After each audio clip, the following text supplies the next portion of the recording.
Chapter 1. The Gilded Cage. The penthouse was a cage, no matter how beautiful the bars. Maya Rosen stood at the floor-to-ceiling windows of Dominic Ashford's 72nd floor residence, watching the city sprawl beneath her like a glittering constellation. From up here, Chicago looked peaceful, manageable, a far cry from the chaos that had consumed her life 3 weeks ago. 3 weeks since her exposé on Meridian Industries had gone viral. 2 weeks since the threats began. 10 days since someone tried to run her off the road. And exactly 72 hours since Dominic Ashford had made her an offer she couldn't refuse: disappear into his protection, or risk disappearing permanently. You're wearing a path in the marble. Maya didn't turn at the sound of his voice.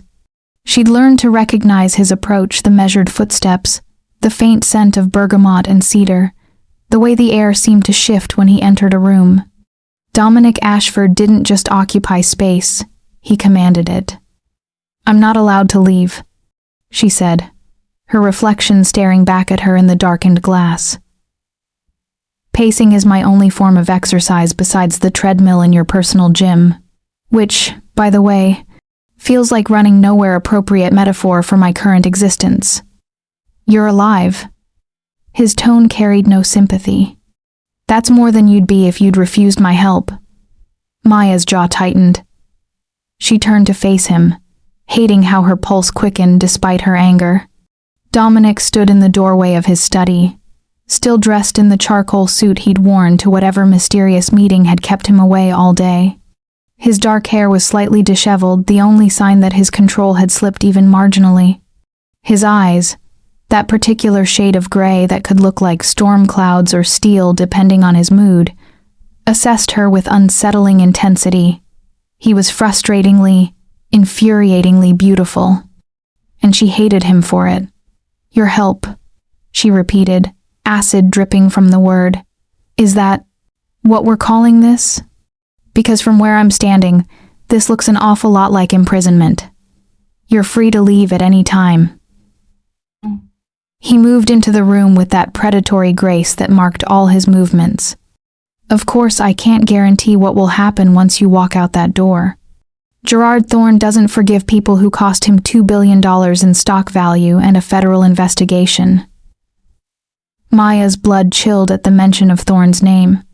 Gerard Thorne, CEO of Meridian Industries, the man at the center of her investigation. The man whose corporate espionage ring she'd exposed. The man who'd sent men to her apartment, to her car, to every corner of her life with a simple message: retract the story or face consequences. "You know Thorne," she said quietly. It wasn't a question. She'd done her research on Dominic Ashford before accepting his offer, not that she'd had much choice. "You've done business with him." Something flickered across Dominic's expression too fast to read. "Everyone in my world has done business with Thorne. That's what makes him dangerous. He's woven himself into the fabric of corporate Chicago so thoroughly that pulling one thread risks unraveling everything." "Including you?" "Including me." He said it without hesitation, which surprised her. In her experience, billionaires never admitted vulnerability. "Which is why you're here, Miss Rosen. Your investigation didn't just threaten Thorne, it threatened everyone connected to him. Some of us would rather see him fall. Others would kill to protect him." "And which are you?" Dominic's smile was cold, calculated. "I'm the man keeping you alive long enough to testify. After that, what I am is irrelevant." He moved to the bar cart near his desk, pouring 2 fingers of amber liquid into a crystal tumbler. He didn't offer her any. They'd established that boundary the first night. Maya didn't drink with men she didn't trust, and Dominic respected that, at least. "The FBI wants you in witness protection," he continued, swirling the bourbon. "But we both know how thoroughly Thorne has compromised various agencies. Someone would leak your location within 48 hours. Here, you're a ghost. No one knows you exist in my home. Not my staff, I've given them paid leave. Not my business partners. No one, except you, except me. His eyes met hers over the rim of his glass. "And I have more to lose than anyone if Thorn learns you're here." That was the part that didn't make sense. Maya had spent 3 days in this luxurious prison, and she still couldn't figure out Dominic Ashford's angle. Men like him didn't risk everything for strangers out of altruistic impulse. They calculated. They strategized. They made moves that served their interests. "What did I discover about you?" she asked suddenly. "In my investigation, what did I find that you don't want exposed?" For a moment, something raw crossed his face. Then it was gone, locked behind that impenetrable mask he wore so well. "Chapter 3 of your draft article," he said quietly. "The section you never published about Ashford Ventures' involvement in the Meridian merger 3 years ago. You found the communication trail between my CFO and Thorne's VP of Acquisitions. You found evidence that suggested I knew about the illegal activities." Maya's breath caught. She had found that trail. She'd spent weeks debating whether to include it, whether the evidence was solid enough. In the end, she'd focused on Meridian's direct crimes and left the peripheral players as threads for future investigation. "Did you know?" she whispered. "About what Thorne was doing?" Dominic set down his glass with deliberate care. When he looked at her again, she saw something she hadn't expected in those cold gray eyes. Shame. "I suspected," he said, "and I did nothing. I told myself it wasn't my business, that I didn't have proof, that getting involved would destroy everything I'd built. I was a coward, Miss Rosen. And now a woman with more courage than sense is trapped in my home because I finally decided to do the right thing." The admission hung between them, heavy with implication. Maya's journalistic instincts screamed at her to press, to dig deeper, to understand the full scope of his involvement. But something else, something dangerously close to empathy, made her pause. "Why now?" she asked instead. "Why help me now?" Dominic's smile was bitter. "Because Thorne threatened someone I care about to keep me silent. Because I'm tired of building empires on compromised foundations. Because you wrote the truth, and the truth deserves protection, even when it's inconvenient." He moved closer, and Maya's pulse thundered in her ears. This close, she could see the fine lines around his eyes, the shadow of exhaustion beneath his composure, the tension in his jaw that suggested his control cost him more than he wanted anyone to know. "You're going to hate living here," he said softly. "You're going to hate me, but you're going to survive, Miss Rosen. And when the world finds out about you, and it will, eventually you're going to testify, and you're going to burn Gerard Thorne's empire to ash. That's worth a few weeks of mutual discomfort. And what happens to you when the world finds out you've been hiding me?" His expression turned unreadable. "That depends entirely on what story they choose to believe." Before Maya could respond, his phone buzzed. Dominic glanced at the screen, and every muscle in his body went rigid. "What?" she demanded. "What is it?" When he looked up, his eyes were darker than she'd ever seen them, storm clouds gathering before a hurricane. "Thorne knows someone helped you disappear," Dominic said, his voice deadly calm.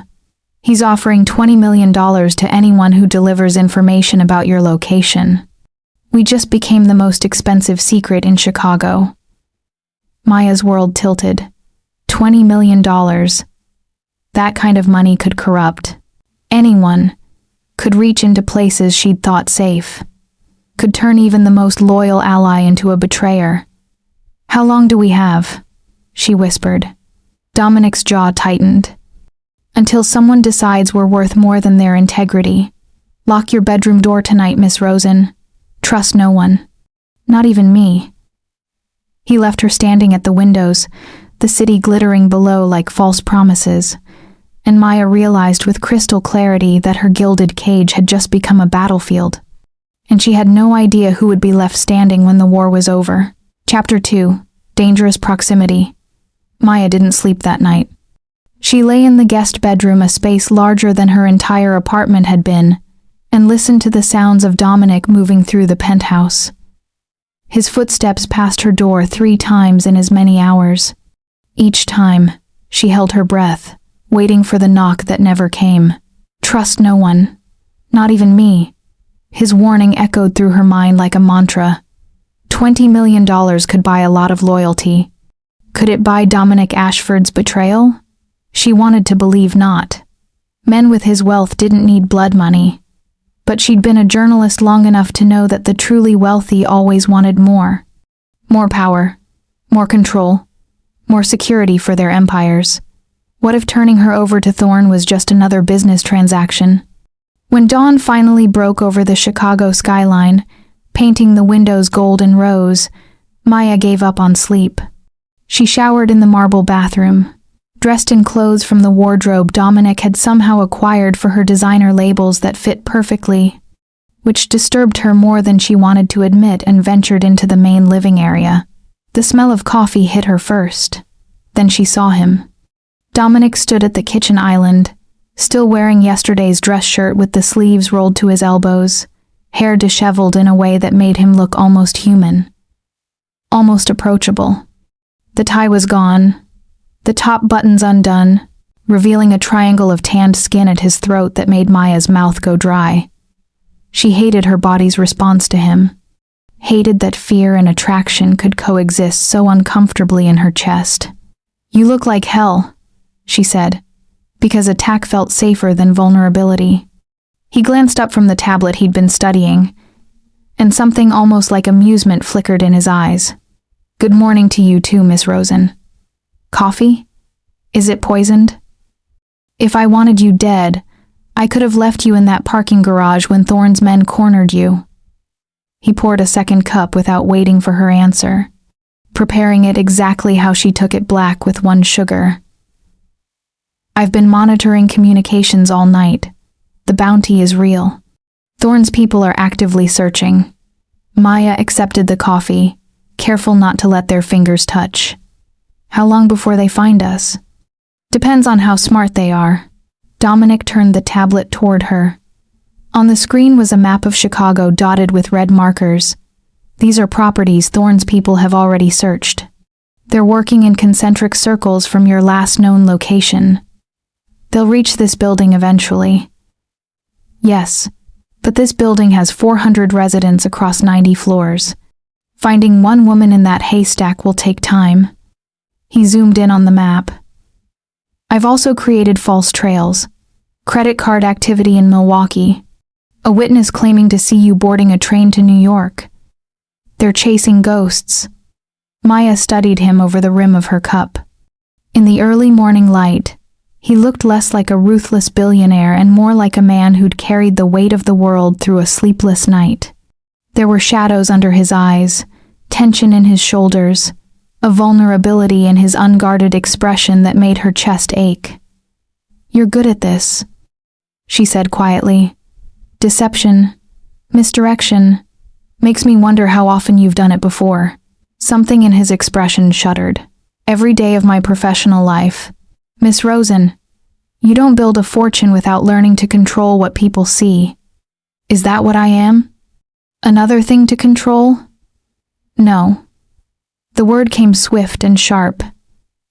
He set down his coffee with enough force to make the granite counter ring. "You're the one thing in my life I can't control. You're chaos wrapped in righteousness, and you've blown through my carefully constructed world like a hurricane. So no, Miss Rosen, you are decidedly not under my control." The admission hung between them, charged with something Maya didn't want to name. She should step back, should retreat to the safety of professional distance. Instead, she found herself moving closer. Why does that sound like a complaint and a compliment? Because it's both. His voice had gone rough, quiet.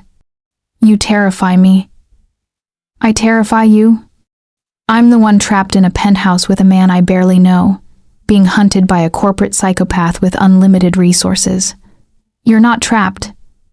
Dominic's hand came up, hovering near her face before falling away, as if he'd thought better of touching her.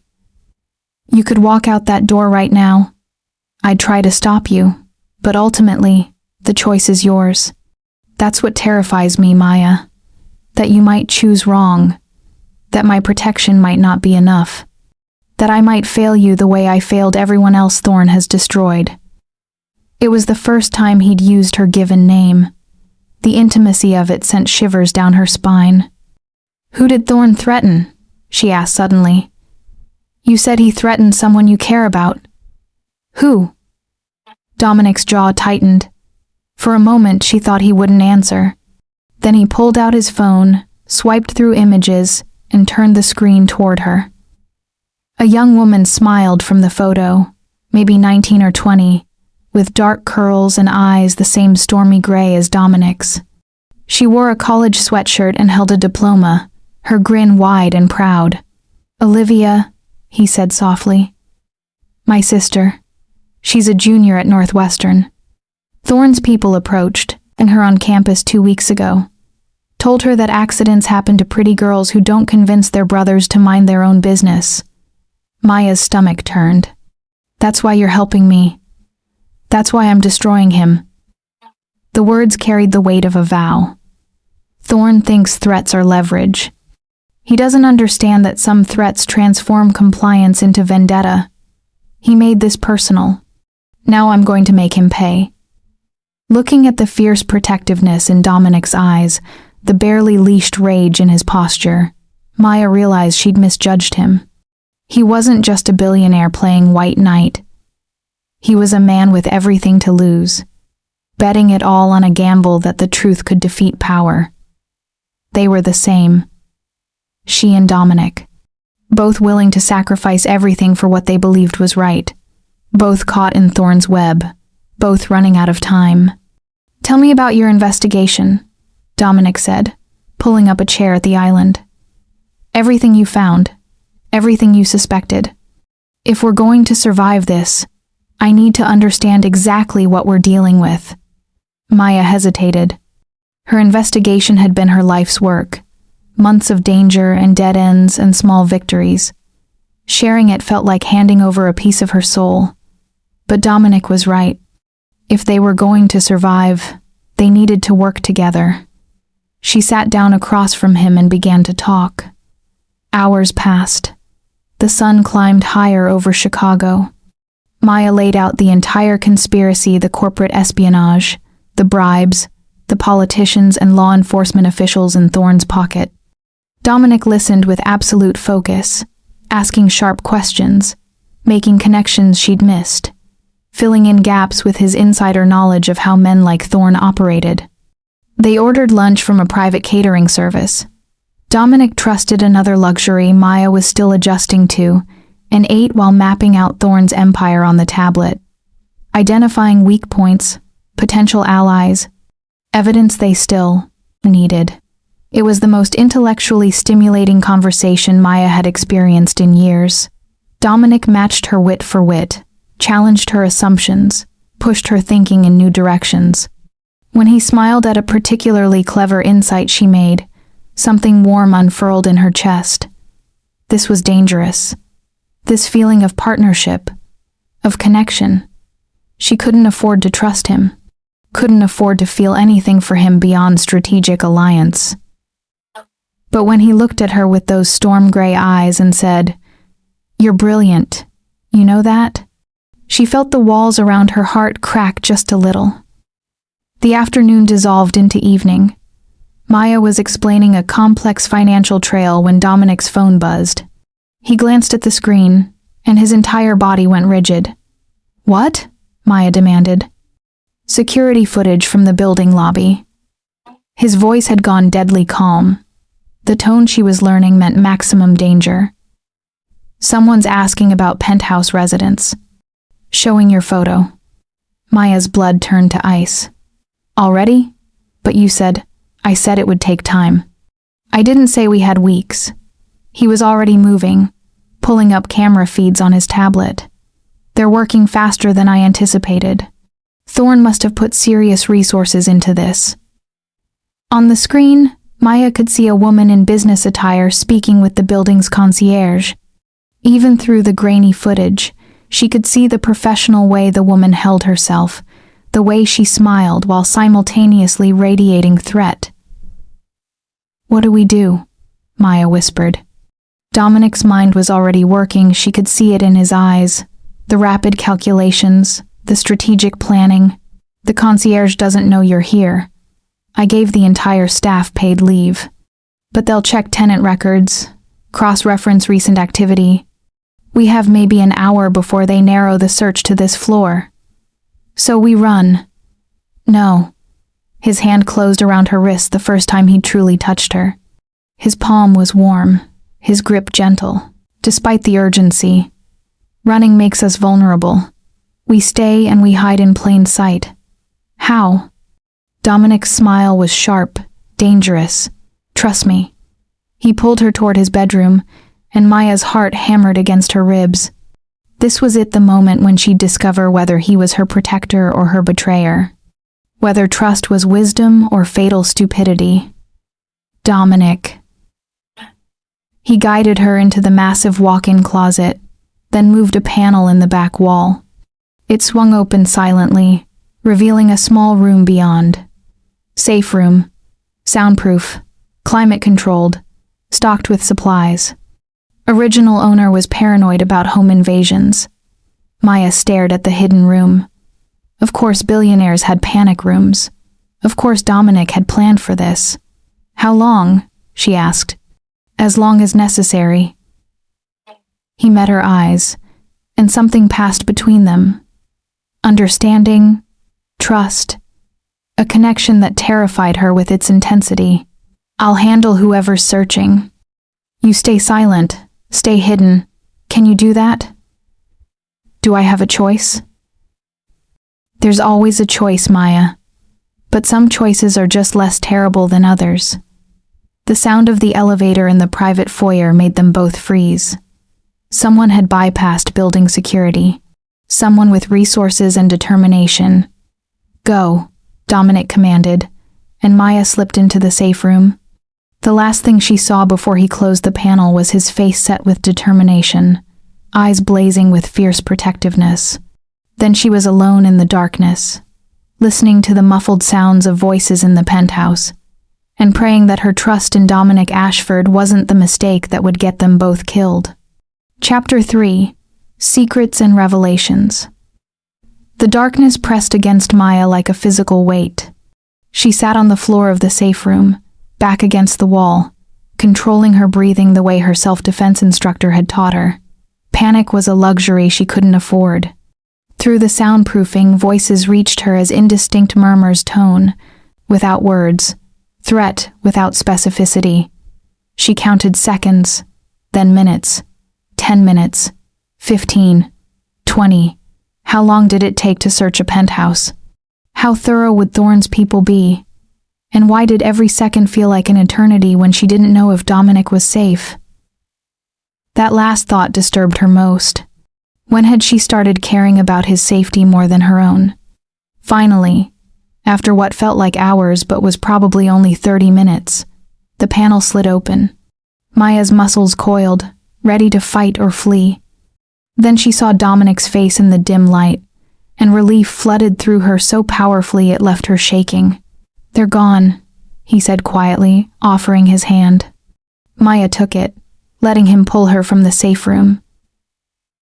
His palm was warm, his grip steady, and she held on a moment longer than necessary before releasing him. "What happened?" she asked as they emerged into the bedroom. "Corporate security, as expected. They had a warrant to search properties in the building, signed by a judge in Thorne's pocket." Dominic's expression was grim.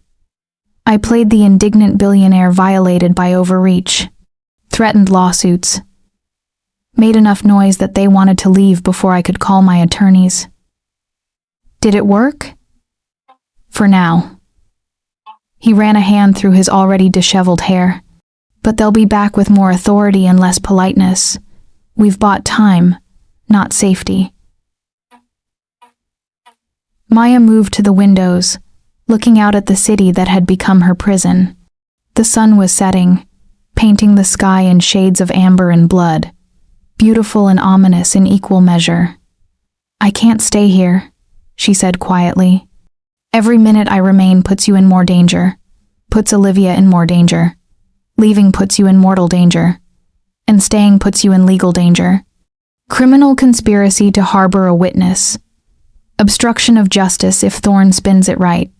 I won't let you destroy everything you've built because of me." She heard him cross the room, felt him stop just behind her. Close, enough that his warmth radiated against her back.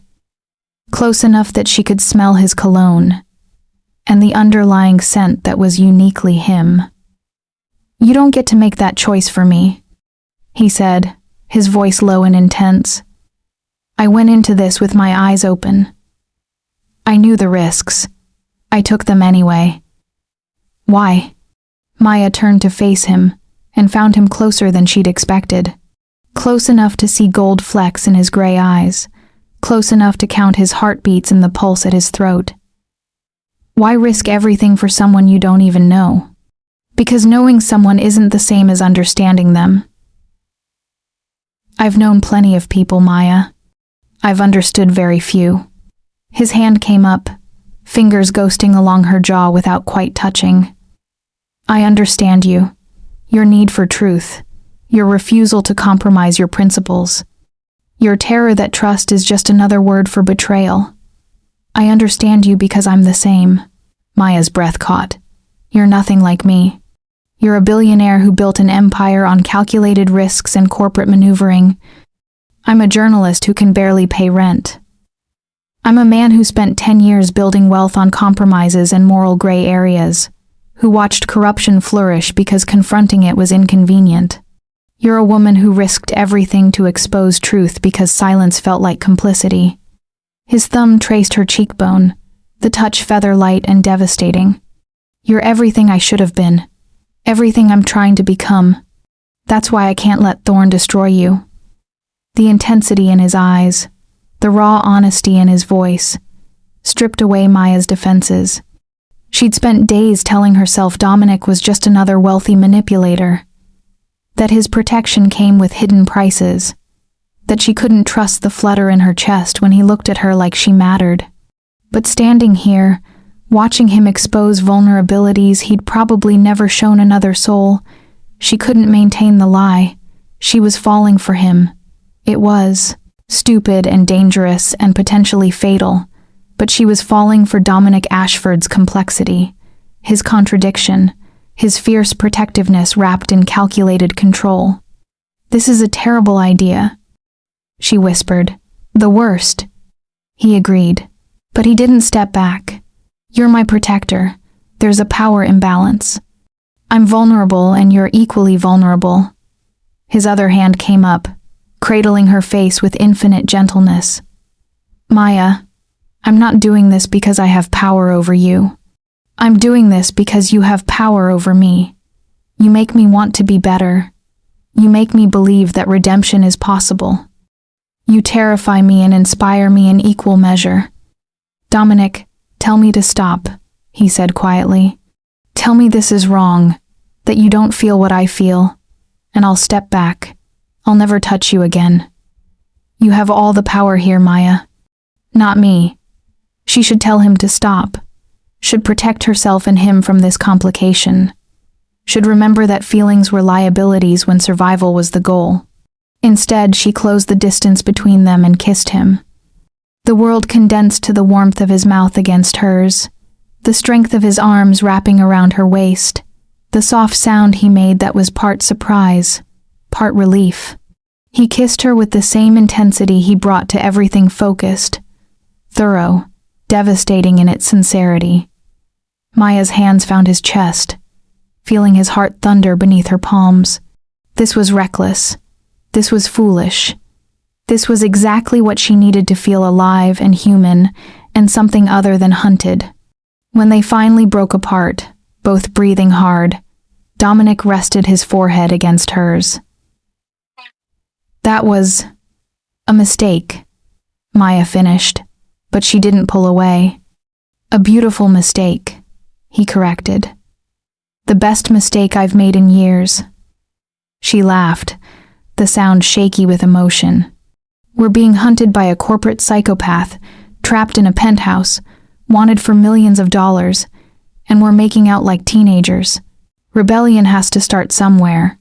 His smile was genuine, warm, transforming his face from intimidating to approachable. "Besides, if we're going to risk everything, we might as well risk it for something that matters." "I matter?"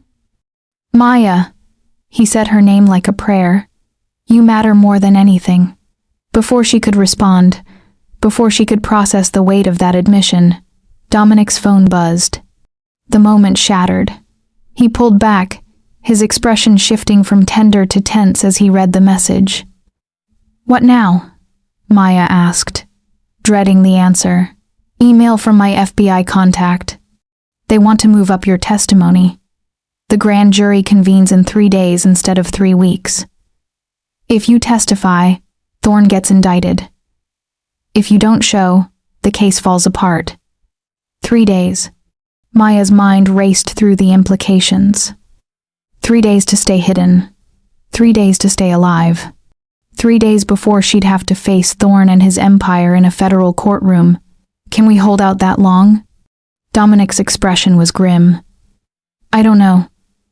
But we don't have a choice. Either we survive 3 days, or Thorne wins everything. Then we survive," Maya said with more confidence than she felt. Dominic pulled her close again, and she let herself lean into his strength.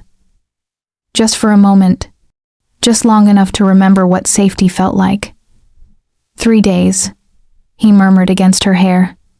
"We can do this." Maya closed her eyes and prayed he was right, because the alternative was unthinkable. Chapter 4. When Shadows Strike. The attack came at 2 a.m. Maya jerked awake to the sound of shattering glass, her heart already racing before her mind fully processed the danger. She rolled out of bed on instinct, hitting the floor just as something whistled through the space where her head had been. Gunfire, silenced but unmistakable. Terror crystallized into clarity. Someone had found them. Someone was in the penthouse. Someone was trying to kill her. She crawled toward the bedroom door, staying low, her mind screaming at her to move faster, hide better, survive. The door crashed open before she reached it, and a figure in black tactical gear filled the doorway. Maya's scream died in her throat as she scrambled backward. The figure raised a weapon and crumpled as Dominic appeared behind them, swinging something heavy in metal. The assailant hit the floor with a sickening thud. "Move!" Dominic grabbed Maya's arm, hauling her to her feet.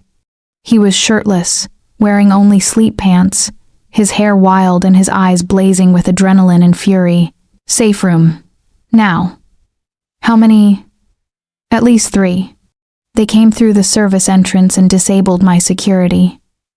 He practically dragged her toward his bedroom, toward the hidden safe room. I triggered a silent alarm. "Police are coming, but we need to survive until they arrive." Footsteps thundered through the penthouse. Heavy, coordinated, professional. These weren't opportunistic criminals lured by a bounty.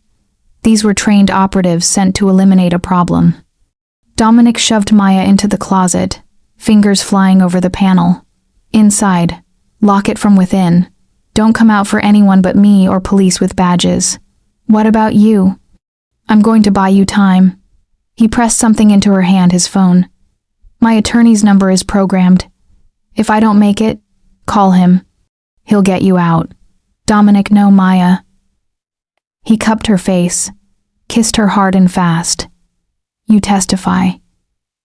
You destroy Thorne. That's all that matters. Promise me." Tears burned her eyes. "I promise. Good girl." He pushed her into the safe room. "Stay quiet. Stay alive."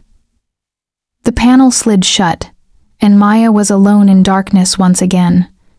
But this time, muffled gunfire and shouts penetrated the soundproofing. This time the man she was falling for was on the other side, fighting for both their lives. She curled into a ball on the floor, Dominic's phone clutched to her chest, and counted seconds that felt like eternities. Time became Meaningless. She heard crashes, shouts, more gunfire. Heard Dominic's voice raised in challenge and command. Heard the wail of approaching sirens that made her sob with relief. Then, after what might have been minutes or hours, the panel slid open.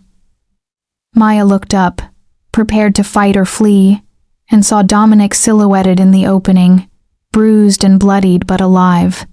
So beautifully, impossibly alive. She launched herself at him, and he caught her, holding her tight as she shook with delayed terror and overwhelming relief. "I've got you," he murmured. "You're safe. I've got you. Are you hurt?" She pulled back enough to see him properly. Blood ran from a cut above his eye, his knuckles were split and raw, and bruises were already forming on his ribs and shoulder. Nothing that won't heal. His smile was tired but genuine. The police arrested 2 of them. The 3rd didn't make it. Maya processed that with a journalist's detachment and a woman's horror.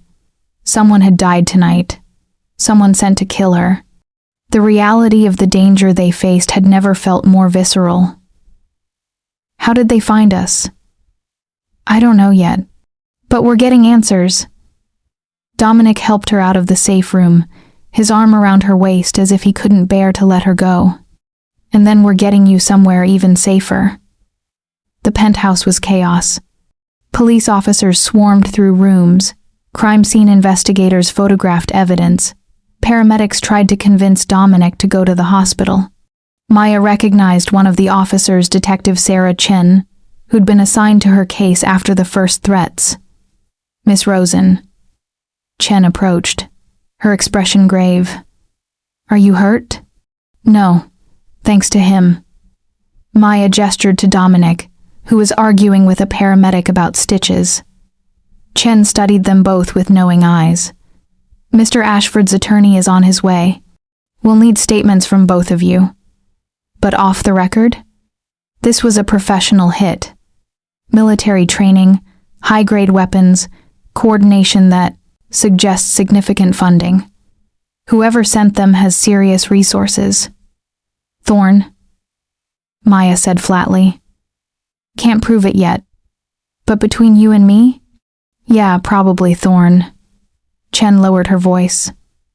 "Which means he's escalating. The grand jury testimony is in 3 days. Can you make it that long?"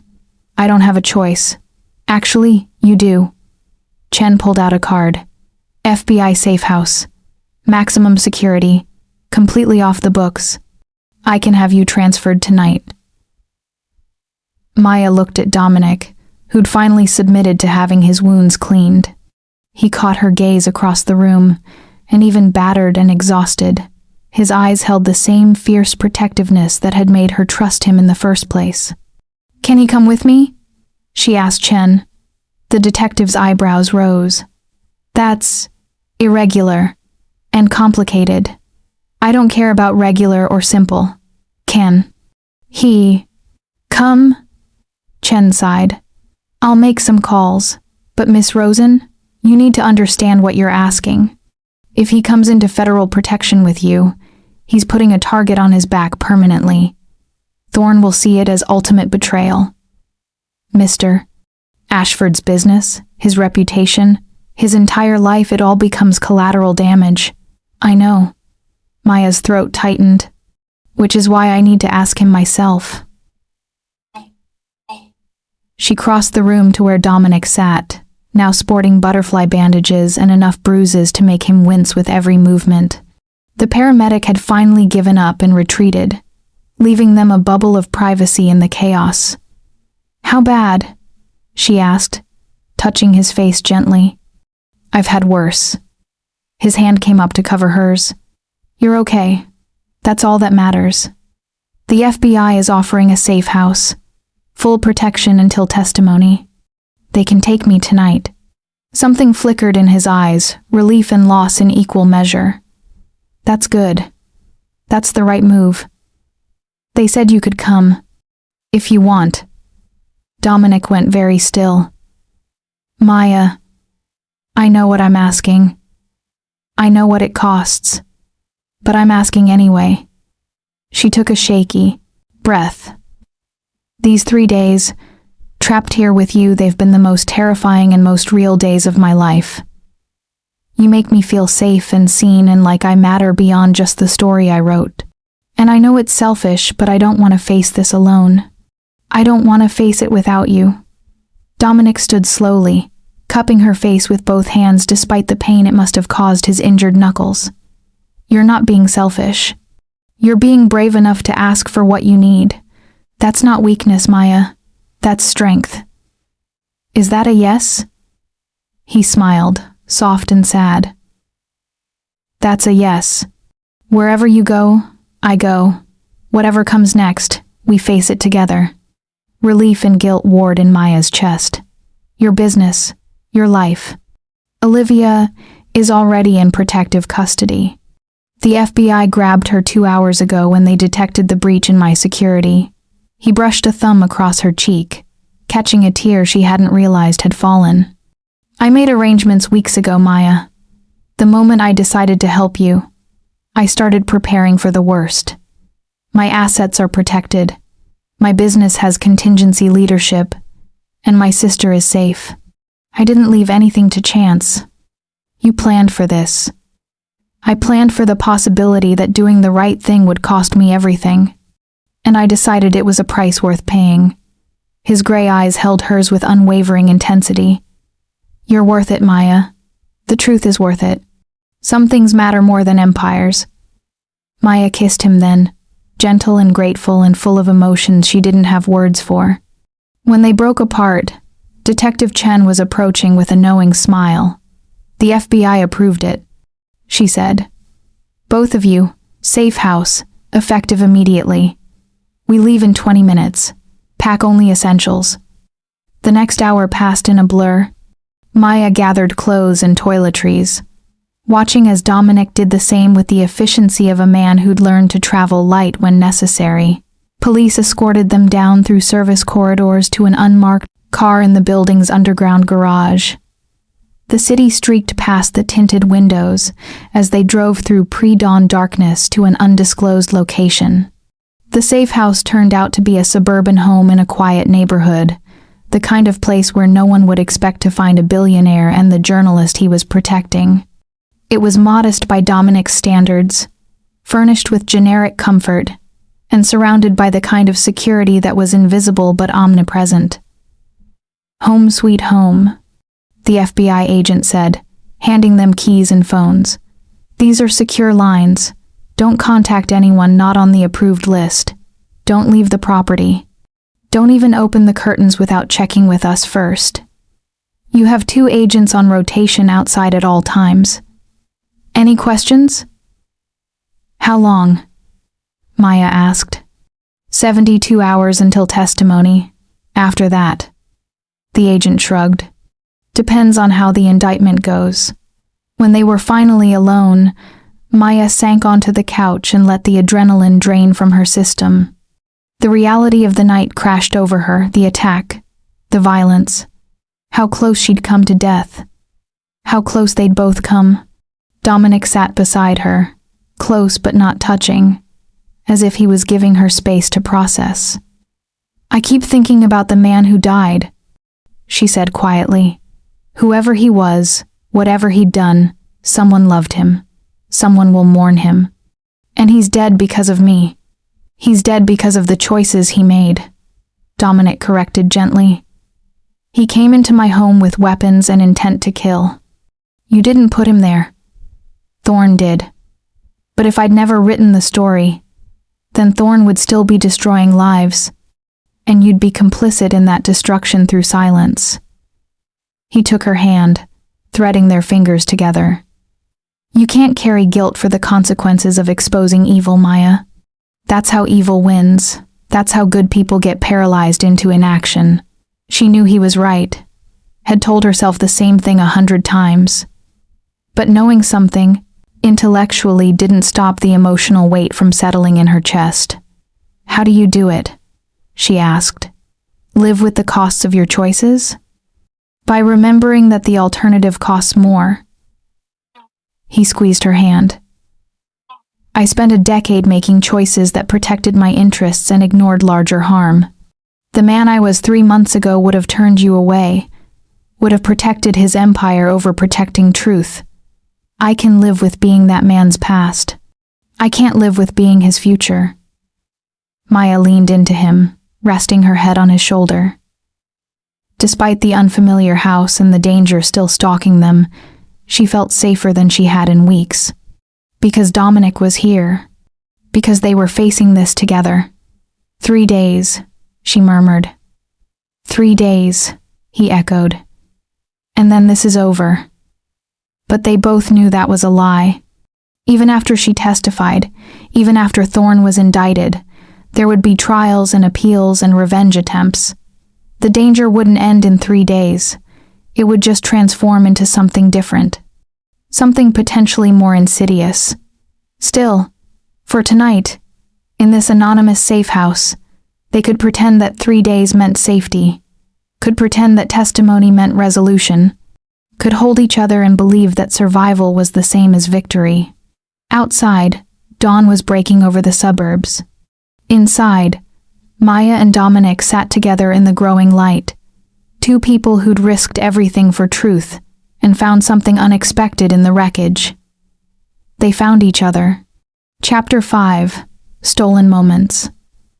The safe house existed in a strange bubble of suspended time. 3 days stretched ahead like both an eternity and an instant. Maya and Dominic moved through the space with careful choreography, hyper-aware of each other, of the approaching deadline, of the fact that everything could change in 72 hours. On the first day, they maintained distance, professional, careful, as if the kiss in the penthouse and the confession in the chaos had been fever, dreams rather than reality. Maya worked on preparing her testimony, reviewing documents the FBI had provided, rehearsing answers to questions she knew prosecutors would ask. Dominic made calls to his attorneys and business partners, managing his empire from anonymous suburbia with the same efficiency he'd commanded from his penthouse tower. They ate together meals delivered by FBI agents who refused to engage in small talk and discuss strategy, what Thorne's lawyers might argue, which evidence was strongest, how to handle cross-examination. It was professional. It was necessary. It was slowly driving Maya insane. Because every time Dominic looked at her, she remembered the taste of his lips. Every time he passed close enough for her to catch his scent, her body remembered being held in his arms. Every time he smiled that rare, genuine smile that transformed his face, she felt her carefully constructed walls crumble a little more. By the second day, the distance became unbearable. Maya found him on the back patio, technically against FBI protocol, but the yard was enclosed and secure, staring out at the ordinary suburban landscape with an expression of such profound weariness that her chest ached. "Penny for your thoughts?" she said, stepping outside. Dominic glanced back, and something in his expression softened. "Just thinking about how strange this is. I've spent the last decade in boardrooms and penthouses, making decisions that affect thousands of people. And now I'm in a safe house in the suburbs, and somehow this feels more significant than anything I've done before." Maya moved to stand beside him. Regret? The opposite. He looked at her fully, those storm-gray eyes holding an intensity that made her breath catch. "I feel more alive right now than I have in years. More purposeful. Like I've finally remembered who I wanted to be before ambition convinced me to become someone else." "Who did you want to be?" "Someone who mattered for the right reasons." His smile was self-deprecating. "Younger me wanted to change the world, make it better. Then I learned that changing the world required power, and getting power required compromise, and compromise required sacrificing the idealism that made me want to change things in the first place. It's a very efficient trap." Maya understood that trap, had watched colleagues fall into it, watched sources justify increasing corruption, watched good people transform into accomplices through 1,000 small surrenders. "You're changing the world now," she said quietly. "By helping me, by standing against Thorne, I'm helping one person. That's not changing the world. I'm one person who's changing the world by telling the truth. By helping me, you're amplifying that change." She touched his arm, felt him tense, and then relax into the contact. "You matter, Dominic. Not because of your wealth or your power. Because of this. Because you chose truth over comfort." He turned to face her fully, and the expression in his eyes made her heart stutter. "Maya, I know we said we'd keep this professional. I know the timing is terrible and the circumstances are impossible, and we're both probably making decisions based on adrenaline and proximity." The words tumbled out before she could stop them. "But I can't stop thinking about you. Can't stop feeling like these 3 days are all we get, and I don't want to waste them pretending I don't feel what I feel." Dominic's hand came up to cup her face, his touch achingly gentle. "What do you feel?" "Terrified. Exhilarated. Safe and endangered simultaneously. Like I'm falling and you're the only thing that makes falling feel like flying." She laughed shakily. "I know how that sounds. Stockholm Syndrome and trauma bonding and all the psychological explanations for why this is a terrible idea." He kissed her, cutting off the anxious spiral. Unlike their first kiss, desperate and adrenaline-fueled, this one was slow, thorough, devastating in its tenderness. He kissed her like she was precious, like they had all the time in the world, like nothing else mattered beyond this moment. When they finally broke apart, Maya was shaking. "I feel it too," Dominic murmured against her lips. "Everything you described. I've spent 2 days trying to convince myself it's just circumstance. But Maya, I've been in plenty of high-stress situations. I've never felt like this.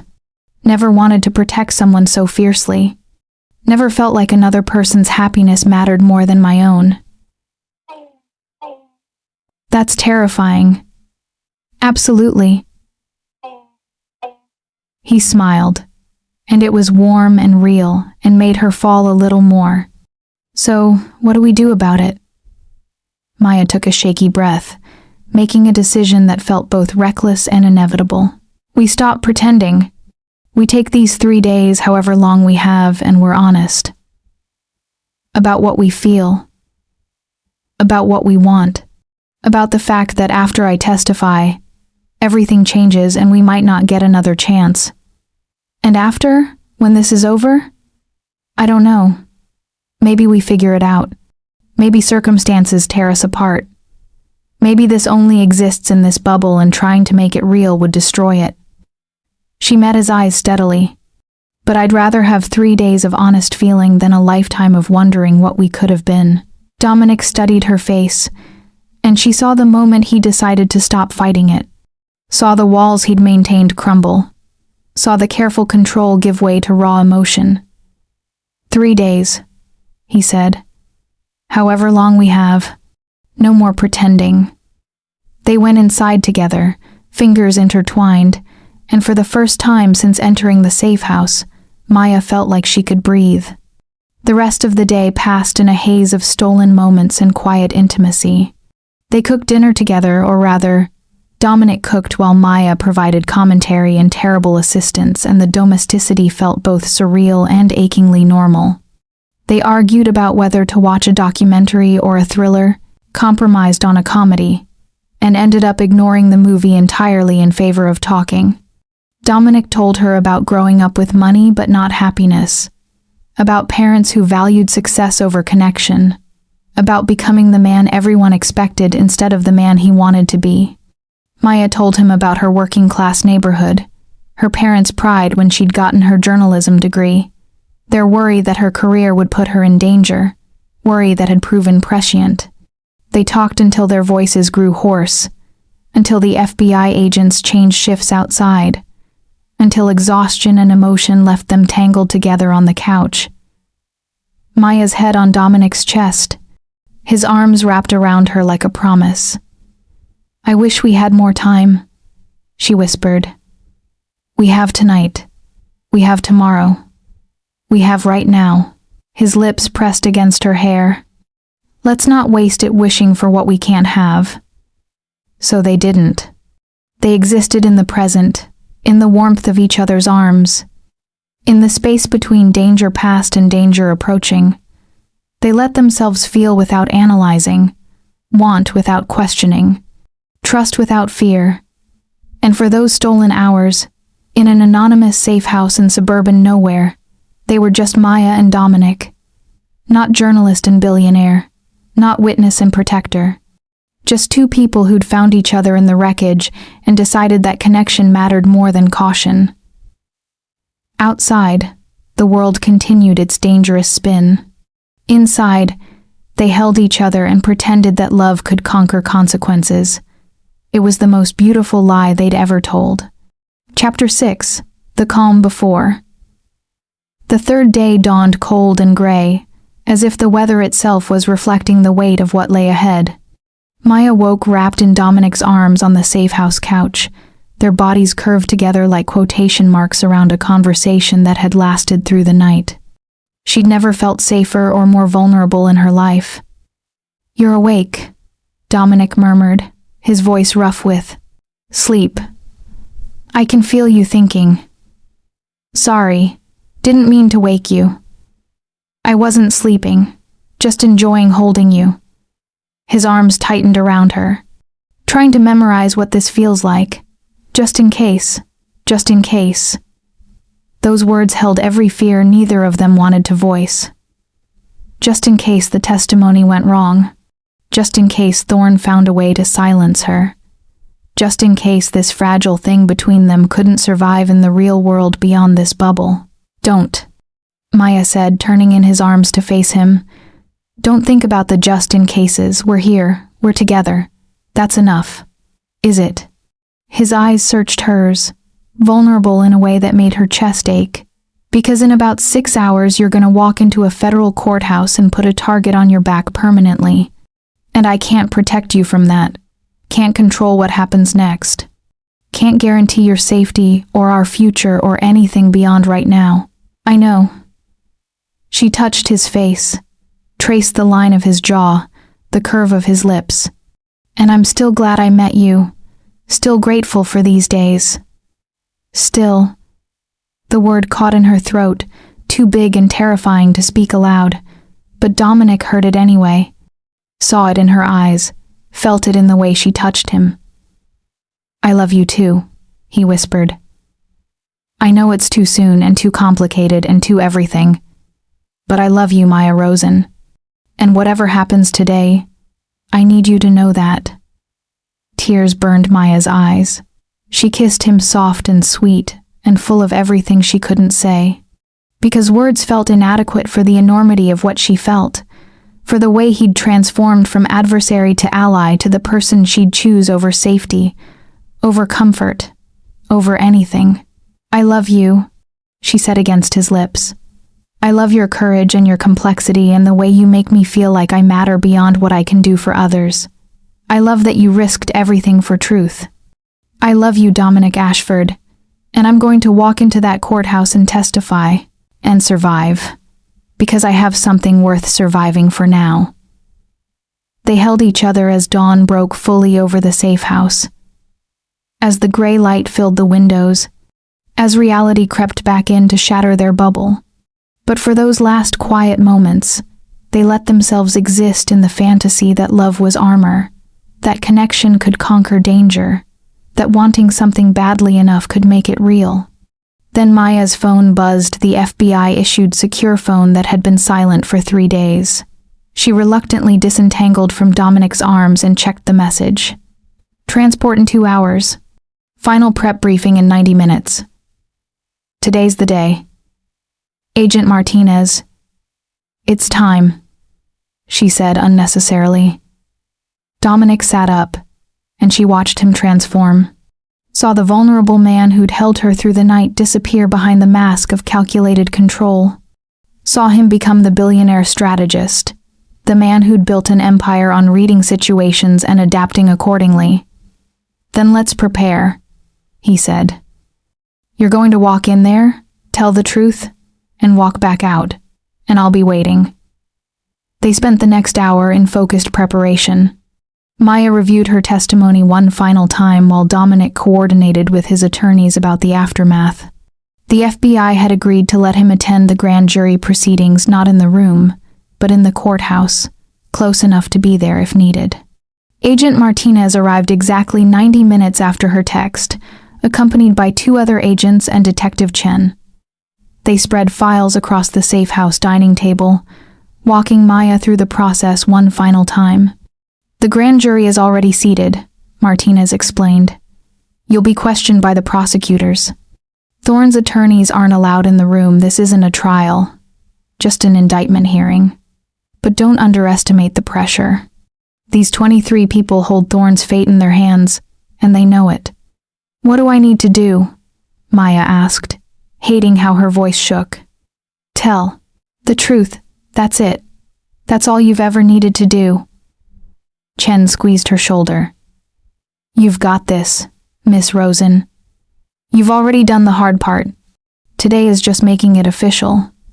The next 30 minutes passed in a blur of final preparations. Maya changed into professional clothing, a navy suit that made her look older, more authoritative, more like someone whose testimony could topple empires.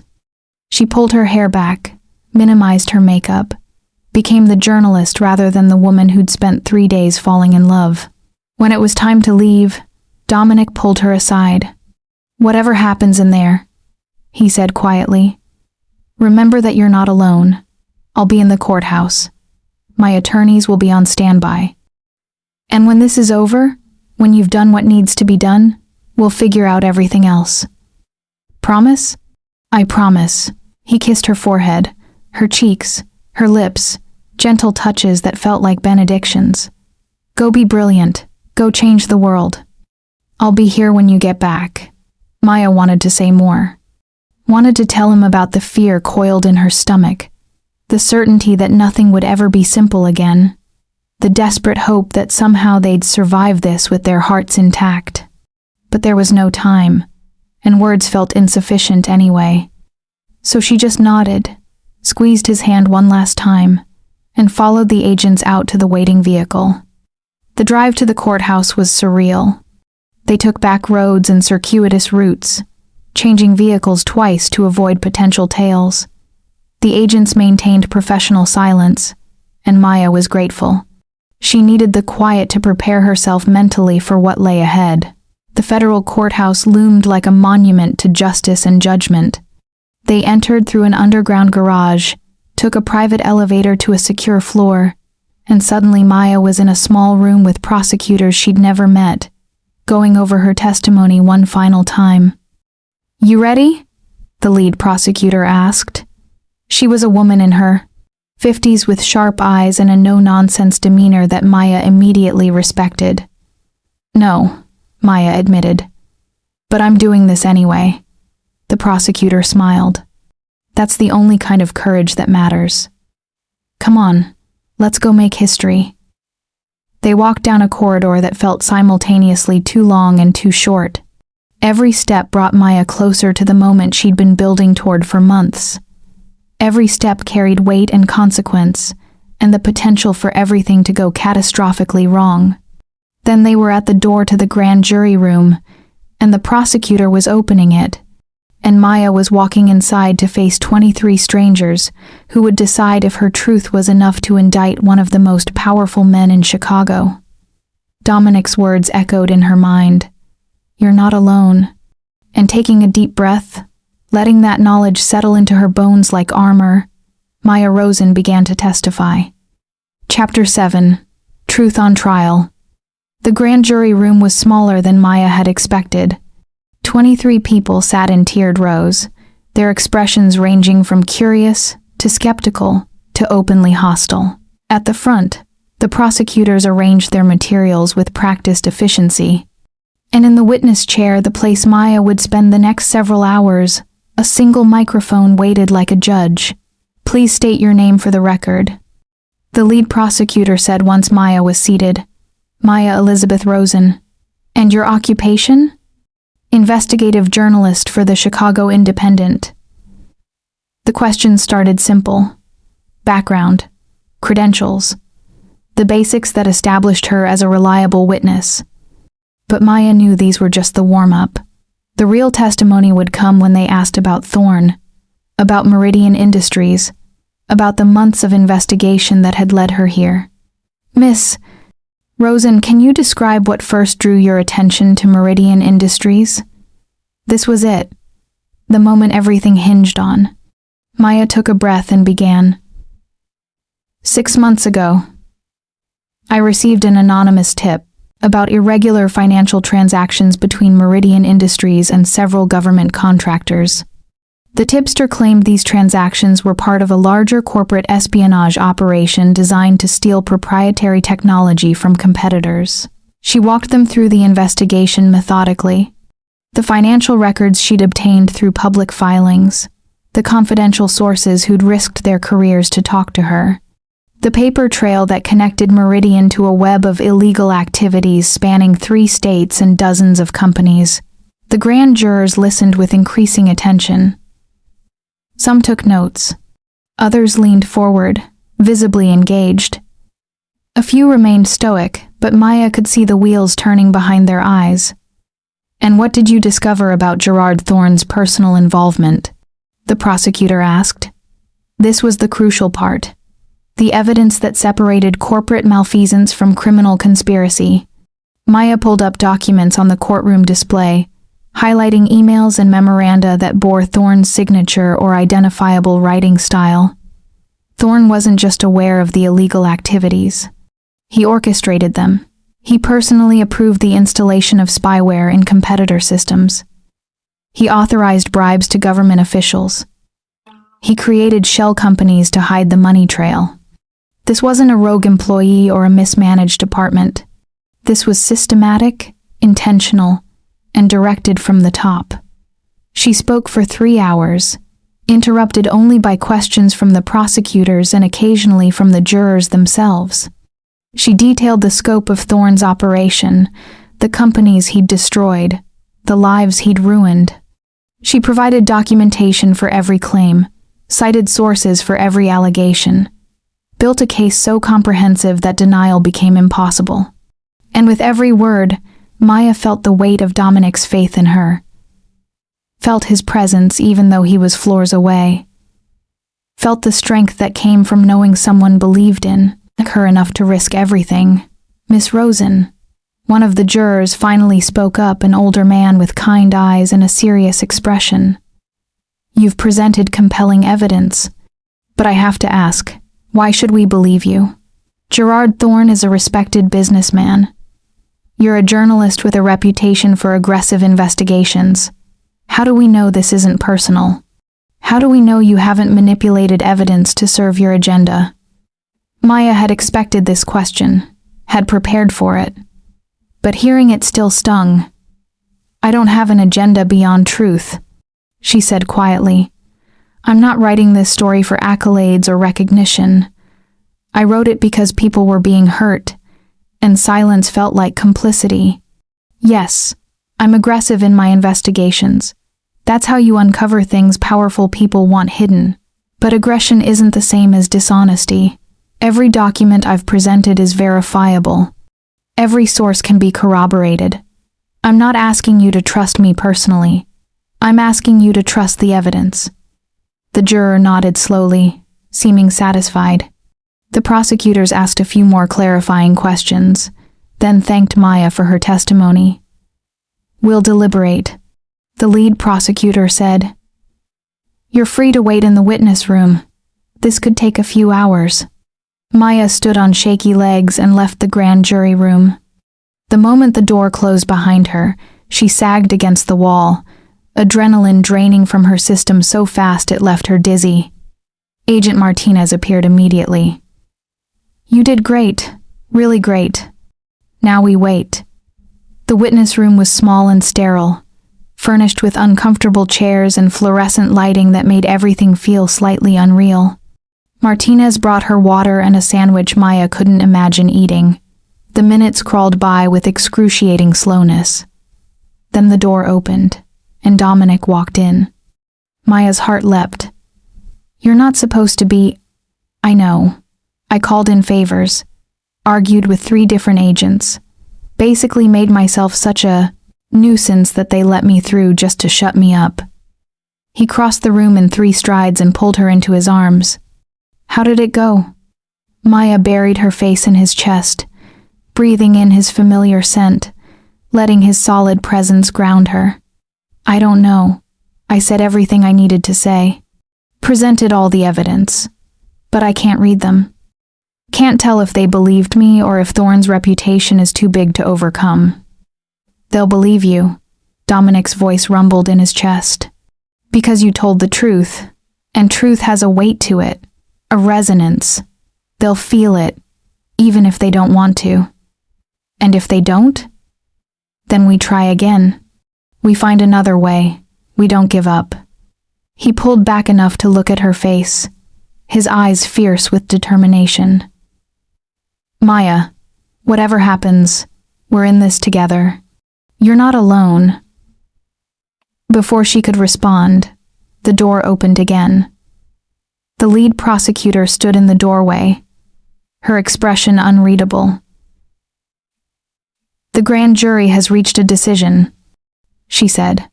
Maya's heart stopped. This was it. The moment that would determine everything. She reached for Dominic's hand, and his fingers closed around hers, warm and steady and sure. And, she whispered, the prosecutor's face broke into a smile. True, Bill. They voted to indict Gerard Thorne on all counts. Congratulations, Miss Rosen. You just took down one of the most powerful men in Chicago. The relief was so powerful, Maya's knees buckled. Dominic caught her, holding her up, and she heard him laugh, a sound of pure joy and vindication. We did it, she breathed. Oh my God, we actually did it. You did it, Dominic corrected, his eyes shining. You were magnificent. The prosecutor gave them a moment, then cleared her throat. We need to discuss next steps. Thorne will be arrested within the hour. The media will get wind of this immediately. Miss Rosen, you need to prepare for your life to become very public very quickly. The world is about to find out about you. Maya's stomach clenched. The world. The secret she'd been living as Dominic's protected witness was about to explode into the headlines. Every aspect of her life would be dissected, every connection examined, every relationship scrutinized, including her relationship with Dominic. She looked at him, saw the same realization dawning in his eyes. They'd known this moment was coming, had discussed it in abstract terms during their 3 days in the safe house. But facing the reality was different from imagining it. The media will speculate about why you were in hiding. The prosecutor continued, oblivious to the tension between Maya and Dominic. They'll question who protected you. They'll dig into every connection you have. My advice? Get ahead of the story. Control the narrative before it controls you. How? Maya asked, her voice barely steady. Press conference. Tomorrow morning. You tell your story, answer the questions you're comfortable answering, and set boundaries for everything else. The prosecutor's expression softened. I know this is overwhelming, but you've come this far. You can handle the last mile. After the prosecutor left, Maya and Dominic stood in the witness room, the weight of impending exposure pressing down on them like a physical thing. Tomorrow the world finds out, Maya said quietly, about the investigation, about my testimony, about us. Is there an us to find out about? Dominic asked, and there was vulnerability in his voice that made Maya's heart ache. Do you want there to be? He cupped her face, his touch achingly gentle. More than anything. But Maya, you need to understand what that means. The media will crucify us. They'll say I manipulated you, that you compromised your objectivity, that our relationship invalidates your testimony. They'll make it ugly. They'll try, Maya corrected, but they'll fail, because we know the truth. We know this started after my investigation. We know nothing I testified to today was influenced by my feelings for you. She met his eyes steadily. I love you, Dominic, and I'm not ashamed of that. I'm not going to hide it or apologize for it or pretend it doesn't exist, just because it's inconvenient for the narrative. The scrutiny will be intense. I've faced worse, and this time, I won't be facing it alone. She smiled, feeling something settle in her chest, certainty, peace, the knowledge that this was right even if it was hard. We tell the truth, just like we've been doing all along. We tell them I was in protective custody, that you offered help, that we fell in love despite the circumstances and not because of them. We tell them our story, and we let the chips fall where they may. Dominic studied her for a long moment, and Maya watched him process her words, weigh the risks, calculate the costs. She saw the moment he decided, saw the way his expression shifted from worried to determined. Together, he said. Whatever comes next, we face it together. Together, Maya agreed. They sealed it with a kiss, tender and true and full of promise. Outside, the world was preparing to discover their secret. Inside, they held each other and decided that some things were worth fighting for, worth defending, worth proclaiming despite the cost. Truth was one of those things, and love, Maya was learning, was another. Chapter 8. Before the world found out, the press conference was scheduled for 10 a.m. in the federal courthouse media room. Maya stood backstage with Dominic, Agent Martinez, and the prosecutor, preparing herself for the storm of questions that awaited. Remember, the prosecutor coached, you're under no obligation to discuss your personal life. You can redirect to the testimony, the indictment, the evidence. Don't let them bait you into saying something you'll regret. Maya nodded, but she'd already decided. She wasn't going to hide her relationship with Dominic. Wasn't going to let shame or fear dictate how she presented the truth. They'd been honest about everything else. Why start lying now? Ready? Dominic asked quietly. No, but that's never stopped me before.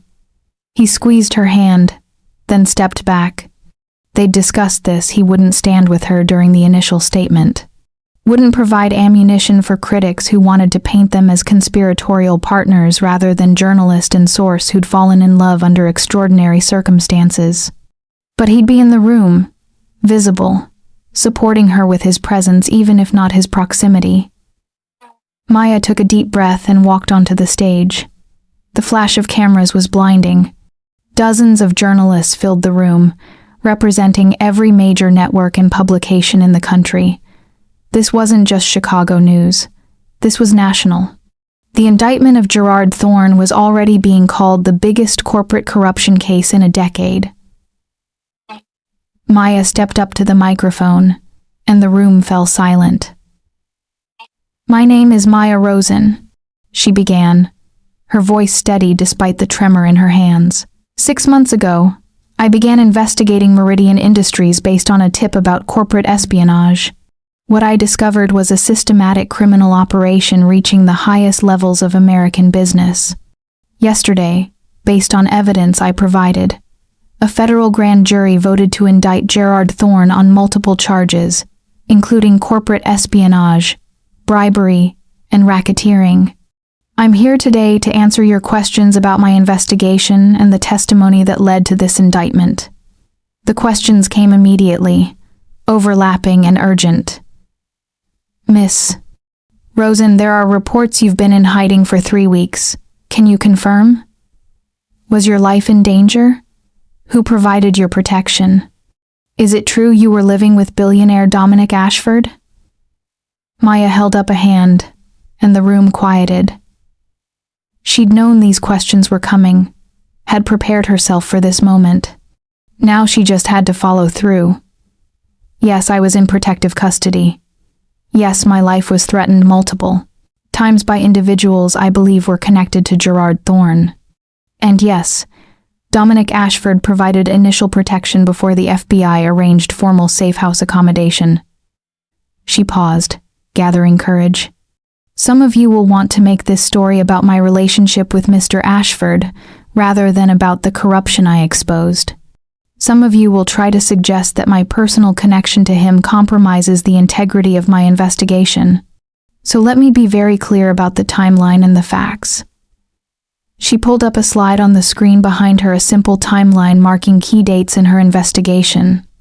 I began investigating Meridian Industries in April. I published my exposé on September 15th.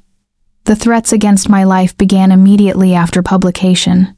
I met Dominic Ashford for the first time on September 20th, 5 days after my article went public, when his security team intercepted an attempt on my life. Everything I testified to yesterday was discovered, documented, and prepared before I ever knew Dominic's name. My investigation stands on its own merit, independent of any personal relationship. But you did develop a relationship with him, one journalist pressed. Isn't that a conflict of interest? A conflict of interest would be developing a relationship with someone I was investigating, or someone with the power to influence my reporting. Dominic Ashford was neither. He's not part of Meridian Industries. He's not connected to Thorne's criminal activities. He's a man who offered protection when I needed it, who risked his own safety to ensure I could testify. Maya took a breath. And yes, during those 3 weeks, we developed feelings for each other. I'm not going to apologize for that or hide it, but those feelings came after the investigation, after the article, after the testimony was prepared. They don't change the evidence. They don't undermine the truth. Miss Rosen, do you love him? Someone shouted from the back. Maya found Dominic in the crowd. He stood near the wall, his expression neutral but his eyes full of warmth and support. Seeing him gave her the courage to say what she'd been preparing to say all morning. Yes, she said simply. I love him, and I'm not going to let that become the story that overshadows the real issue. Gerard Thorne committed crimes. He hurt people. He corrupted systems that were meant to protect the public interest. That's the story. That's what matters. My personal life is secondary to the truth I uncovered. The room erupted with questions, but Maya raised her hand again. I understand you have follow-up questions, and I'll answer what I can. But first, I want to say something directly to other journalists, especially young reporters just starting out. She leaned into the microphone, speaking with intensity. The truth will always cost you something. It will make you enemies. It will put you in danger. It will complicate your life in ways you can't predict. But silence costs more. Complicity costs more. Looking the other way because confrontation is inconvenient costs more. Don't let fear of personal consequences stop you from doing what's right. And don't let anyone convince you that having a personal life disqualifies you from professional integrity. She spent the next 45 minutes fielding questions. Some were legitimate inquiries about her investigation. Others were thinly veiled attempts to turn her relationship with Dominic into scandal. Maya answered the former with thorough detail, and redirected the latter with patient insistence that her personal life didn't invalidate her professional work. Finally, the prosecutor stepped in. That's all the time we have. Thank you, Miss Rosen. Maya stepped away from the microphone to a cacophony of shouted questions. Agent Martinez guided her off the stage, but not before Maya caught Dominic's eye one more time. He nodded, pride and support and love all conveyed in that single gesture. Backstage, Maya sagged against the wall, adrenaline draining from her system. You did great, Martinez said. Really great. You controlled the narrative, stayed on message, and didn't let them bait you into anything damaging. The headlines will still be brutal, Maya said. Probably. But you told the truth. That's all you can do. Dominic appeared a moment later, having navigated through the media scrum with the help of his own security team. The moment he saw Maya, relief flooded his expression. That was the bravest thing I've ever seen, he said, pulling her into his arms despite the FBI agents and prosecutors watching. "You were magnificent." Maya buried her face in his chest, letting herself lean on his strength for just a moment. "They're going to tear us apart in the press. Let them try." His voice was fierce, protective. "We know the truth. The people who matter will see it. Everyone else is just noise." The prosecutor cleared her throat. "Mr. Ashford, Miss Rosen, we need to discuss security going forward. The indictment is public, but the trial won't begin for months. You'll both need protection until then." The next hour was spent in planning meetings. The FBI would maintain protective surveillance on both of them. Dominic's penthouse was no longer secure, too public, too compromised. They'd need to find new accommodations, probably outside Chicago. Maya's apartment was completely off limits. "What about my life?" Maya asked, feeling the weight of displacement settling over her. "My job, my friends, my routine. Do I just give all that up?" "For now, yes," Martinez said bluntly. "I'm sorry, Miss Rosen, but you're a witness in a major federal case. Until Thorne is convicted and his organization is dismantled, you're at risk. We can't protect you if you're moving through your normal routines." Maya wanted to argue, wanted to insist that she'd already given up so much, already sacrificed so much normalcy. But she knew Martinez was right. Thorne was cornered now, which made him more dangerous, not less. A man with nothing to lose would take risks. A man protecting an empire wouldn't. "Where do we go?" she asked quietly. "We have a safe house in Colorado," Martinez said.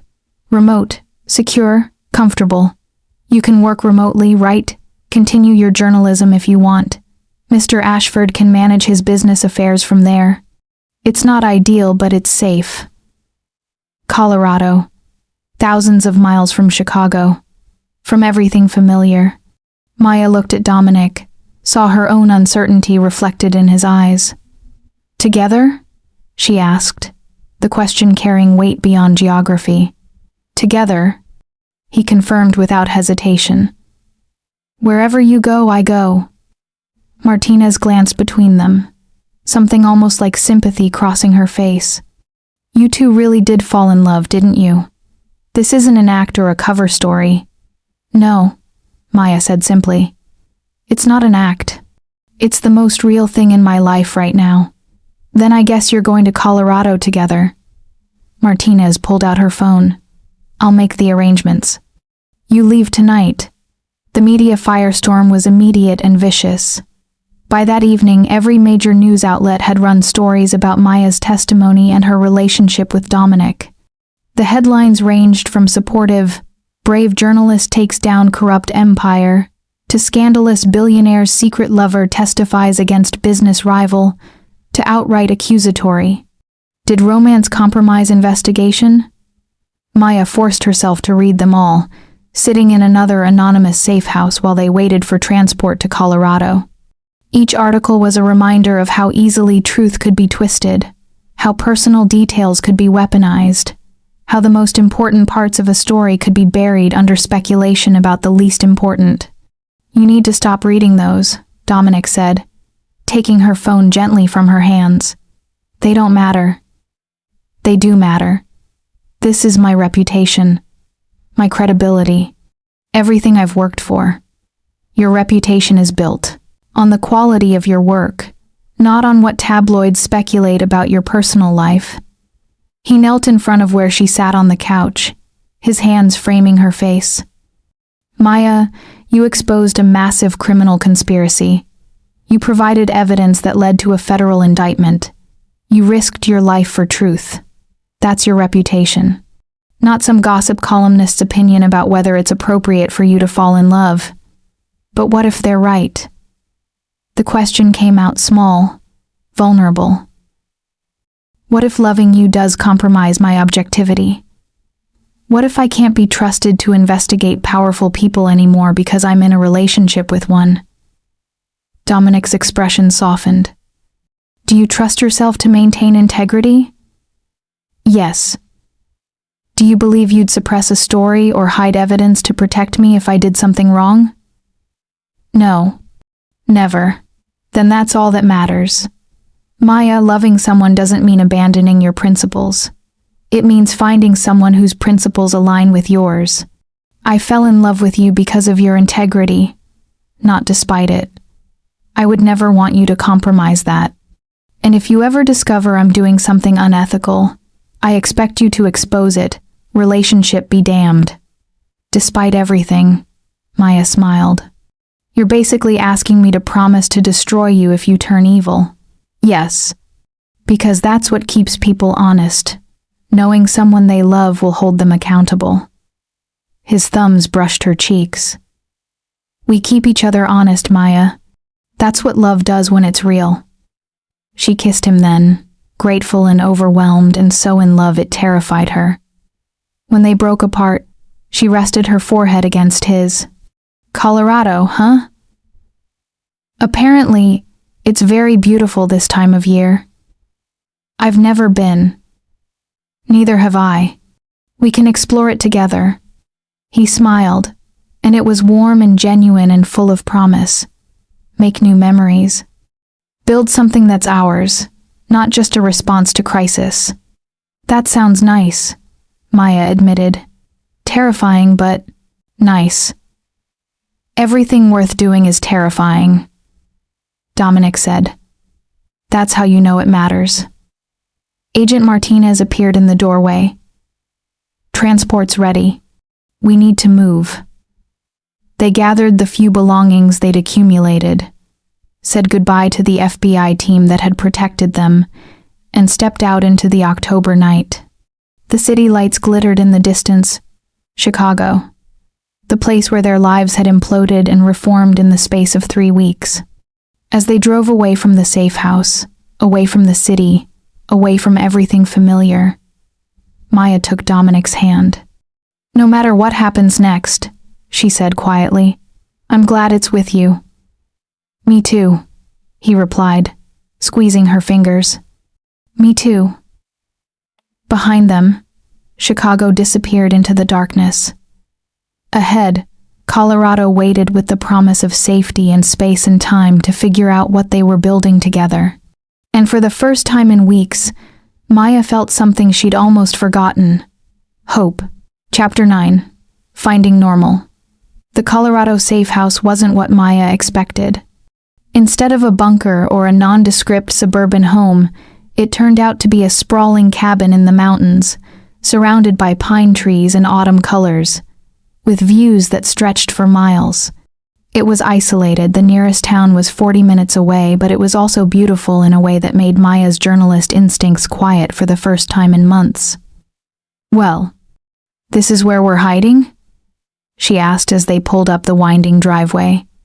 Looks like, Dominic said, and she heard the same surprise in his voice. I expected something more. Bunker-like. Agent Chen, who'd volunteered to oversee their transition to Colorado, smiled from the front seat. The FBI has learned that witnesses do better in protection when they don't feel like prisoners. You've got hiking trails, a library, high-speed internet for work, and enough isolation that no one's finding you without serious effort. Think of it as a sabbatical rather than a sentence. A sabbatical. Maya turned the word over in her mind. After months of chaos and danger, the idea of peace felt almost foreign. They spent the first day settling in. The cabin had 3 bedrooms. Chen tactfully didn't comment when Maya and Dominic chose to share one, a modern kitchen, a living room with a stone fireplace, and a study that could accommodate both their work needs. It was more space than either of them needed, which somehow made it feel even more surreal. This is strange, Maya said that evening as they cooked dinner together. Domestic. Normal. Like we're just a couple on vacation instead of witnesses hiding from a corporate assassin. Is that a bad thing? Dominic asked, chopping vegetables with surprising competence. I don't know. I've been running on adrenaline for so long that I'm not sure what to do with calm. He set down the knife and turned to face her. Then maybe we figure it out together. Learn what we're like when we're not in crisis mode. See if what we feel survives in normal circumstances. That was the question that had been haunting Maya since they'd left Chicago. Their entire relationship had been forged in pressure and danger. Strip away the life or death stakes, and would they still work? Or were they just trauma-bonded survivors mistaking intensity for love? "You're spiraling," Dominic said gently, reading her expression with uncomfortable accuracy. "I can see it in your eyes. You're wondering if we're real or just a product of circumstances. Aren't you?" "Every day," he admitted. "But then I look at you, and I remember why I love you. Not because you needed saving, you never did. Not because danger threw us together. Because you're brilliant and brave and you challenge me to be better. Those qualities don't disappear when the threat does." Maya wanted to believe him, wanted to trust that what they had was strong enough to survive peace. But belief required vulnerability, and vulnerability felt dangerous in a different way than physical threats. "What if I'm not as interesting when I'm not chasing stories?" she asked quietly. "What if you realize I'm just an ordinary person who happened to be in an extraordinary situation?" Dominic crossed the kitchen and pulled her into his arms. "Maya, you wrote an article that took down one of the most powerful men in Chicago. You testified in front of a grand jury despite death threats. You told the truth when it would have been safer and easier to stay silent. Nothing about you is ordinary. And even if it was, even if you spent the rest of your life doing nothing but reading books and hiking trails, I'd still love you. Because I love who you are, not what you do." She rested her head against his chest, listening to his heartbeat, letting his words settle into the scared parts of her soul. "You're very good at this." "At what?" "Saying exactly what I need to hear. I've had practice. Spent 10 years talking to investors and board members, learning to read people and respond to their unspoken concerns." He pressed a kiss to her hair. "The difference is, with them, I was manipulating. With you, I'm just being honest." They finished cooking dinner together, ate on the cabin's back deck overlooking the mountains, and watched the sun set in shades of gold and crimson. It was peaceful in a way Maya had almost forgotten existed. No deadlines, no threats, no immediate crisis demanding her attention. It was also terrifying. "I need to work," she said suddenly. "I need to write. If I sit still too long, I start thinking, and thinking leads to spiraling." "Then write," Dominic said simply. "You're still a journalist, Maya. Being in protective custody doesn't change that." "But what do I write?" "I can't do field reporting, can't interview sources, can't be visible. So write analysis, write essays, write about corporate corruption from a perspective no one else has, the perspective of someone who lived through exposing it." He leaned back in his chair, regarding her, thoughtfully. "Or write about something completely different. Fiction, poetry, whatever feeds your soul instead of just your career." The idea settled over Maya like a revelation. For 10 years, she'd defined herself by her journalism, by the stories she broke, the corruption she exposed, the truth she uncovered. But maybe there were other ways to use words, other ways to make meaning. "I could write a book," she said slowly. "About Thorne, about corporate corruption, about what it costs to tell the truth." "You should," Dominic said. "Your story deserves to be told in full, not just in headlines and sound bites." Over the next few days, Maya settled into a routine.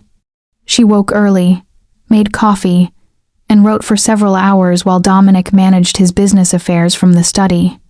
They broke for lunch together, spent afternoons hiking the trails around the cabin, and evenings cooking, talking, learning each other in ways they hadn't had time for before. It was domestic and strange and surprisingly wonderful. Dominic, she discovered, was terrible at card games but excellent at chess.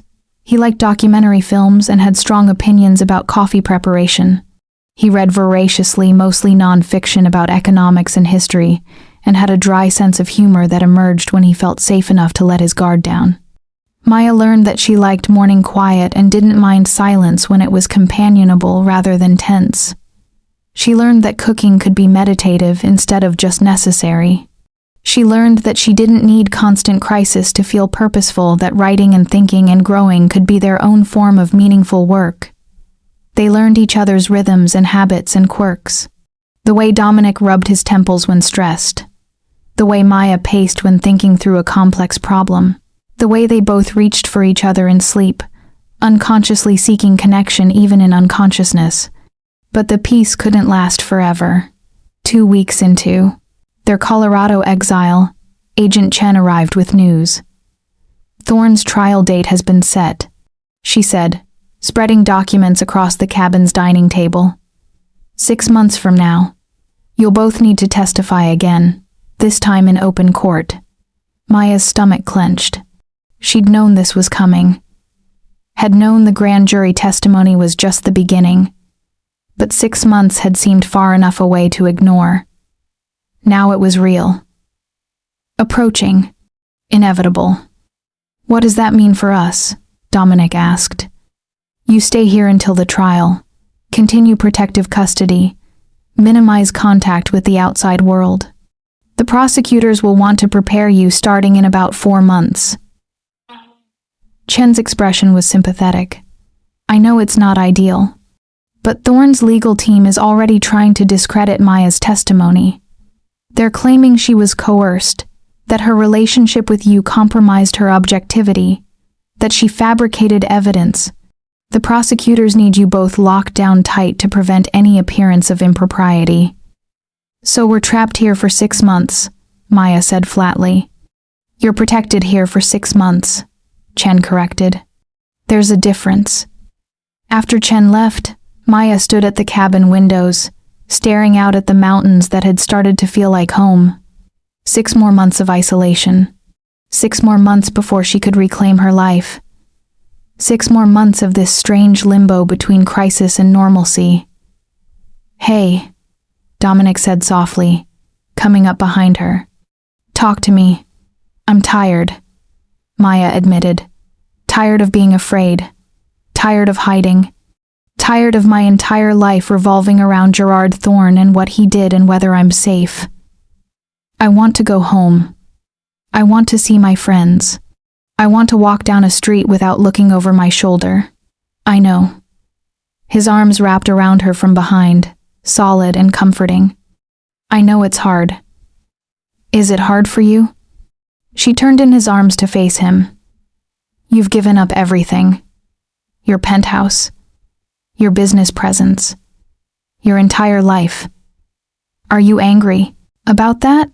Dominic was quiet for a long moment, and Maya appreciated that he didn't rush to reassure her, that he actually considered the question. Sometimes, he finally said, sometimes I wake up angry that doing the right thing cost me so much.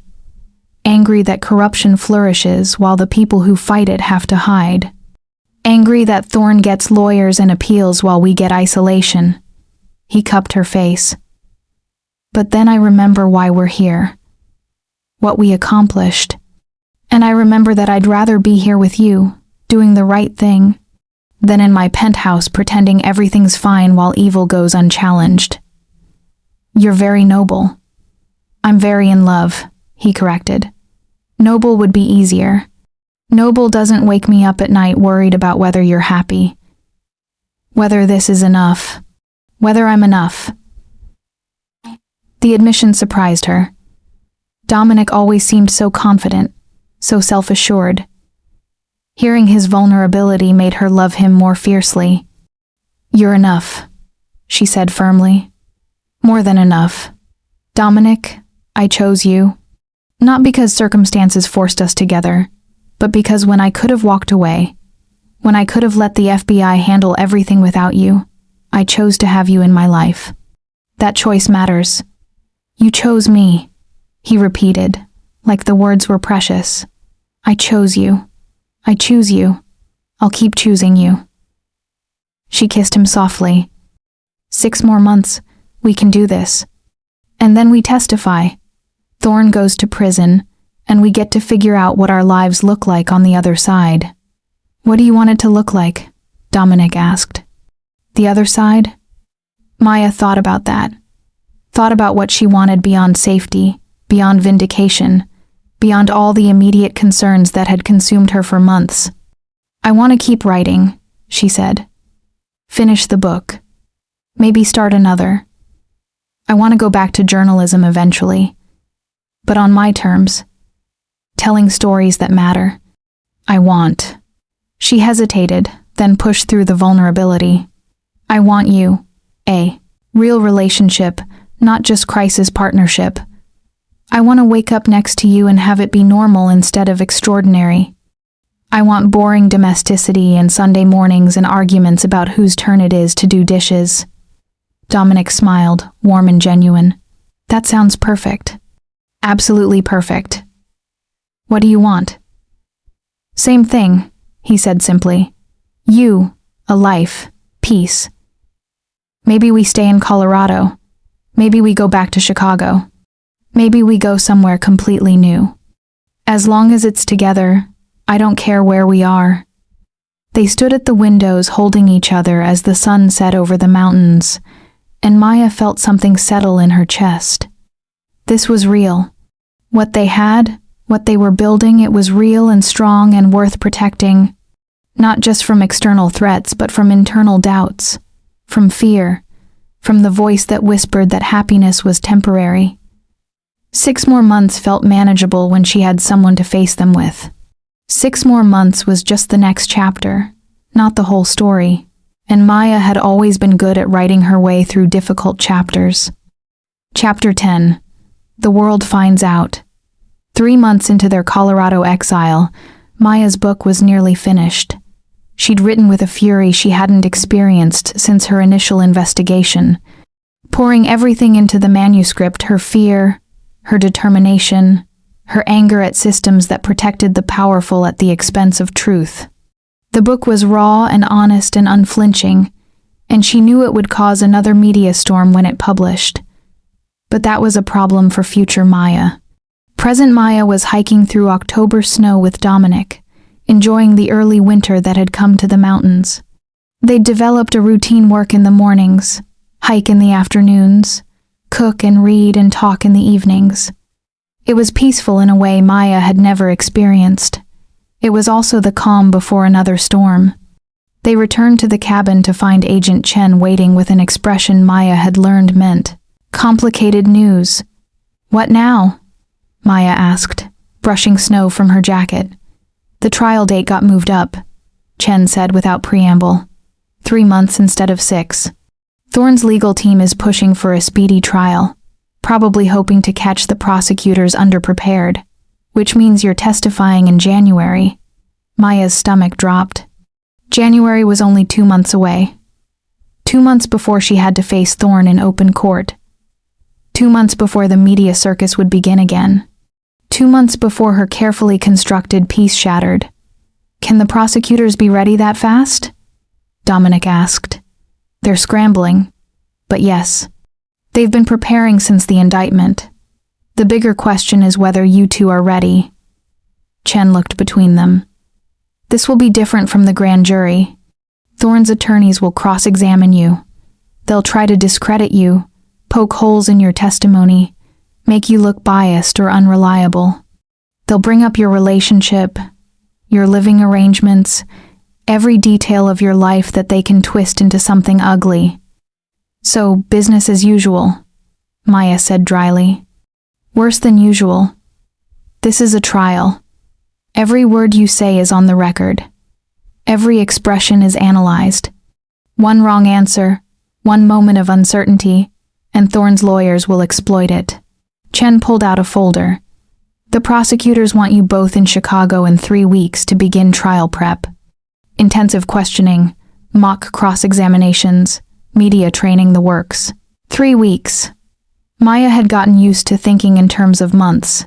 of having time to prepare mentally and emotionally. 3 weeks felt frighteningly immediate. What about security? Dominic asked. Enhanced. You'll be in a secure facility near the courthouse. No media access. Limited outside contact. Basically locked down until trial begins. Chen's expression softened. I know this isn't what you wanted to hear. But the sooner this trial happens, the sooner you can reclaim your lives. After Chen left, Maya and Dominic sat in front of the fireplace, neither speaking. The flames crackled and popped, the only sound in the heavy silence. Are you scared? Maya finally asked. Terrified, Dominic admitted. Not of testifying, of what comes after. Once the trial is public, once every detail of our relationship is dissected in court, we can't take it back. Can't control the narrative. Can't protect what we have from scrutiny. We knew this was coming. Knowing doesn't make it easier. He took her hand, threading their fingers together. Maya, whatever they say about us, whatever they imply or accuse or suggest we know the truth, that has to be enough. What if it's not? The fear she'd been suppressing for months bubbled up. What if the world decides we're a scandal instead of a love story? What if people only remember me as the journalist who slept with a billionaire instead of the journalist who exposed corruption? Then they're wrong, and their opinion doesn't define you.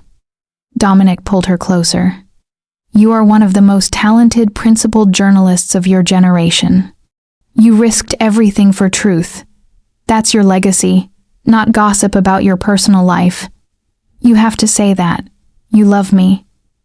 I say it because it's true. The love just makes me more likely to say it out loud. He smiled, and despite everything, Maya felt warmth bloom in her chest. We're going to walk into that courtroom, tell the truth, and let the chips fall where they may. Together. Together, Maya echoed, and the word felt like an anchor in stormy seas. The next 3 weeks passed in a blur of preparation. Maya finished her book and sent it to a publisher who'd been courting her since news of the indictment broke. Dominic coordinated with his business team to ensure operations could continue during the trial. They packed their lives back into suitcases, said goodbye to the cabin that had become their sanctuary, and flew back to Chicago under FBI escort. The secure facility near the courthouse was exactly as comfortable and sterile as Maya expected. Private rooms, secure communications, and absolutely no windows. After months of mountain views and open skies, the confinement felt suffocating. The trial prep was even worse. The prosecutors, a team of 4, led by the sharp-eyed woman who'd guided Maya through the grand jury, drilled them relentlessly. They asked the same questions 100 different ways, looking for inconsistencies or weaknesses. They subjected Maya and Dominic to brutal mock cross-examinations designed to rattle them, to expose vulnerabilities, to prepare them for the worst Thorne's attorneys could deliver. Miss Rosen, isn't it true that you began a romantic relationship with Mr. Ashford while supposedly investigating corporate corruption? Yes, but that relationship began weeks after my investigation concluded. So you admit that during the time you were gathering evidence to testify against my client, you were emotionally and physically involved with a man who had business dealings with Mr. Thorne? No, that's not what I said. Please answer yes or no, Miss Rosen. Were you in a relationship with Dominic Ashford at any point during your investigation of Meridian Industries? It went on like that for hours, twisting her words, making innocent details sound suspicious, trying to crack her composure. By the end of each session, Maya felt wrung out and defensive and terrified that she'd say something that would undermine months of work. You're doing fine, the lead prosecutor said after a particularly brutal mock cross-examination. Better than fine. You're credible, consistent, and you don't let them bait you into anger. That's exactly what we need. It doesn't feel fine, Maya said. It feels like everything I say gets turned into something ugly. That's what defense attorneys do. but the jury will see through it. They'll see a woman who told the truth despite enormous personal cost. That's compelling. Maya wasn't sure she believed that, but she didn't have a choice.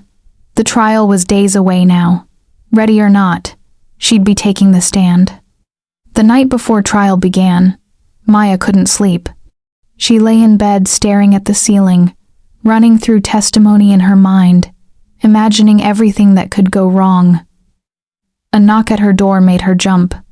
She opened it to find Dominic standing in the hallway, looking as restless as she felt. Couldn't sleep either? She asked. Kept thinking about tomorrow, about what they're going to ask, about what comes after. He stepped into her room, and Maya closed the door behind him. I know we're not supposed to be in each other's rooms, protocol and all that, but I needed to see you. I needed to see you too. She wrapped her arms around him, breathing in his familiar scent, letting his solid presence calm the anxiety churning in her stomach. I'm scared, Dominic. Me too. His arms tightened around her. But we faced worse. We faced assassins and threats and media storms. We can face a courtroom. What if we fail? What if Thorne walks free because I'm not a good enough witness? You are the best witness they could possibly have. You're smart, prepared, and you have truth on your side. That matters, Maya. In the end, truth matters. She wanted to believe him. Wanted to trust that justice would prevail and corruption would be punished and everything they'd sacrificed would be worth it. But belief felt like a luxury when fear was pressing down so heavily. Stay with me tonight, she said quietly. I know it's against protocol, but I need you. Just need to know I'm not alone. Always, Dominic said simply. You're never alone. They lay down together fully clothed, holding each other in the darkness, drawing strength from proximity and connection. Maya listened to Dominic's heartbeat, let the steady rhythm calm her racing thoughts, and finally, mercifully, fell asleep. She woke to sunlight filtering through the high window and Dominic's arms still around her. For one perfect moment, she let herself exist in the peaceful bubble of not yet. Not yet time to get up. Not yet time to face the courtroom. Not yet time for the world to find out again every detail of her life. Then her alarm buzzed, and reality crashed back in. Trial day had arrived. Chapter 11, Truth on Trial. Part 2. The courthouse was a fortress. Media vans lined the streets. Protesters held signs, some supporting Maya, others defending Thorne. Security checkpoints filtered everyone through metal detectors and bag searches. The atmosphere crackled with tension and anticipation. Maya walked through the underground entrance flanked by FBI agents, insulated from the chaos but intensely aware of it. Somewhere up there, the world was waiting to watch her testify, waiting to judge whether she was hero or scandal, truth teller or accomplice. The courtroom was smaller than she expected. High ceilings, wood paneling, the seal of the United States mounted on the wall behind the judge's bench. The jury box sat empty. Jury selection had happened yesterday without her, but would soon hold 12 people whose decision would determine everything. Gerard Thorne sat at the defense table surrounded by his legal team. He was exactly as Maya remembered from the photos she'd studied during her investigation. Mid-50s, silver hair, expensive suit, and an expression of absolute confidence. He looked like a man who'd never doubted his ability to win. When his eyes met Maya's across the courtroom, she saw cold calculation. No remorse, no concern. Just assessment, like she was a problem to be managed rather than a person whose life he'd tried to end. She forced herself to look away, to focus on the prosecutor's table where familiar faces offered reassuring nods. Dominic sat in the gallery behind the prosecution, as close as he was allowed to be. Their eyes met, and he mouthed, "You've got this." Maya took her seat in the witness box, raised her right hand, and swore to tell the truth, the whole truth, and nothing but the truth. Then she began.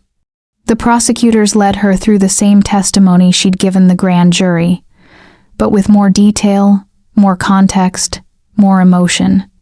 She described her investigation methodically, the initial tip, the months of research, the pattern of corporate espionage that emerged.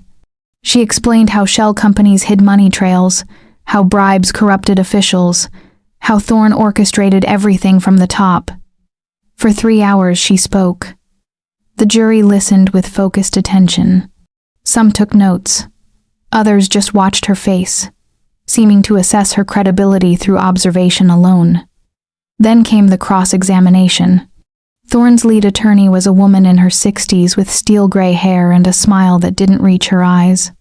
She approached the witness stand with the confidence of someone who destroyed plenty of witnesses before.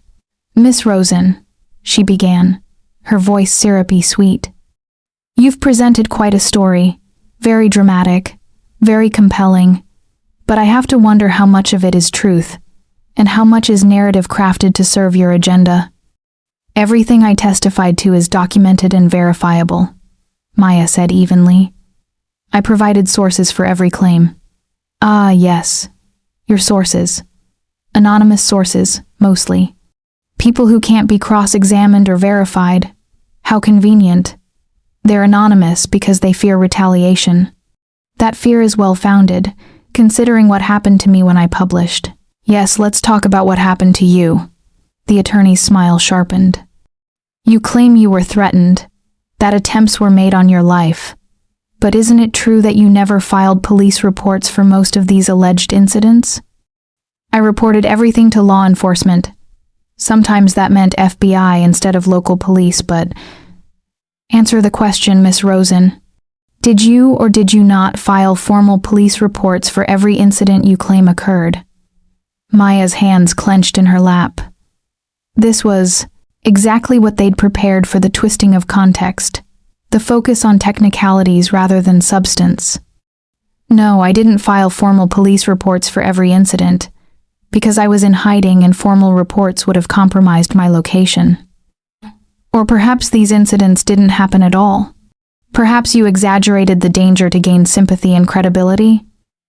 "Objection," the prosecutor called. "Speculation." "Sustained," the judge said. "Counselor, stick to questions." The attorney smiled as if she'd gotten exactly the reaction she wanted. "Let's move on to your relationship with Dominic Ashford. You testified that you began this relationship after your investigation concluded. Is that correct?" "Yes. And yet, Mr. Ashford had business dealings with my client, with Meridian Industries, with the very companies you were investigating. Doesn't that strike you as a rather significant conflict of interest?" "Mr. Ashford wasn't part of my investigation.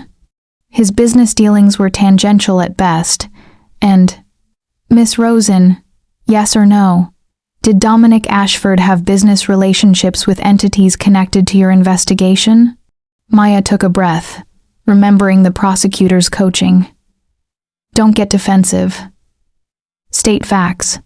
Let the jury see you're telling the truth." Mr. Ashford's venture capital firm had invested in companies that later did business with Meridian Industries. Yes, but those investments preceded any criminal activity, and thank you. So the answer is yes. The attorney turned to the jury. "Ladies and gentlemen, we have a journalist who claims to be objective, who claims to have uncovered this vast conspiracy, but who began a romantic relationship with a billionaire who had financial interests in the very companies she was investigating. And we're supposed to believe her testimony is unbiased?" "Objection!" The prosecutor was on her feet. "Miss Ashford is mischaracterizing the timeline and the nature of withdrawn," Thorne's attorney said, smoothly. "Let me rephrase. Miss Rosen, isn't it true that Dominic Ashford stood to benefit financially if Meridian Industries, my client's company, suffered reputational damage?" Maya's mind raced. This was the trap they'd warned her about. Any answer could be twisted. Mr. Ashford's investments were diversified across multiple sectors. I have no knowledge of whether Meridian's difficulties affected his portfolio positively or negatively. But you didn't investigate that, did you? Didn't think to examine whether the man you were falling in love with had financial motivation to see my client destroyed? My investigation was based on evidence of criminal activity, not on anyone's financial interests. How convenient that the evidence you found just happened to align with the interests of the man you're now in a relationship with. That's not Maya. Caught herself, remembering to stay calm. The evidence speaks for itself. Corporate documents, financial records, testimony from victims. None of that is influenced by my personal life. The attorney spent another hour trying to poke holes in Maya's testimony, implying bias, questioning her methods, suggesting her relationship with Dominic compromised everything. But Maya held firm. She didn't let anger or frustration crack her composure. She answered each question with measured precision, redirecting to facts whenever possible. Finally, mercifully, the cross-examination ended. No further questions, Thorne's attorney said, though her smile suggested she thought she'd done damage. Maya was excused from the stand. Her legs shook as she walked back to her seat, adrenaline and relief making her dizzy. She'd done it. She'd testified. She'd survived cross-examination without breaking, but the trial was far from over. Over the next 2 weeks, the prosecution called dozens of witnesses. Former Meridian employees who testified about the illegal activities they'd witnessed. FBI agents who explained the evidence they'd gathered. Financial experts who traced the money trails Maya had uncovered. And then, in the second week, Dominic took the stand. Maya watched from the gallery as he was sworn in, as he settled into the witness box with the same controlled composure he brought to everything. He looked calm, confident, every inch the successful businessman. But she could see the tension in his shoulders, the tightness around his eyes. The prosecutor led him through his testimony carefully, his initial business dealings with Thorne, the moment he began to suspect illegal activity, his decision to protect Maya when threats escalated. Mr. Ashford, the prosecutor said, you've testified that you chose to help Miss Rosen despite significant personal and professional risk. Can you explain that decision? Dominic was quiet for a moment, and Maya saw him glance toward where she Saturday. When he spoke, his voice was steady and clear. I spent 10 years building my business by playing it safe, by not asking uncomfortable questions, by looking the other way when looking too closely might threaten my interests. He paused. When I learned that Gerard Thorne was threatening Maya Rosen for exposing his crimes, I had a choice. I could protect my business relationships, or I could protect someone who'd risked everything for truth. I chose truth. I chose her, and I'd make that choice again. The prosecutor nodded. Did you at any time attempt to influence Miss Rosen's testimony or her investigation? Never. Her investigation was complete before we met. Her testimony is her own. I provided protection, nothing more. And your relationship with Miss Rosen, when did that begin? Several weeks after she entered my protection. We spent time together in close quarters. We talked, learned about each other, discovered we had more in common than circumstances. A small smile crossed his face. I fell in love with her courage, her principles, her refusal to compromise her integrity. Those aren't qualities that emerge from coercion or manipulation. They're just who she is. Maya's throat tightened.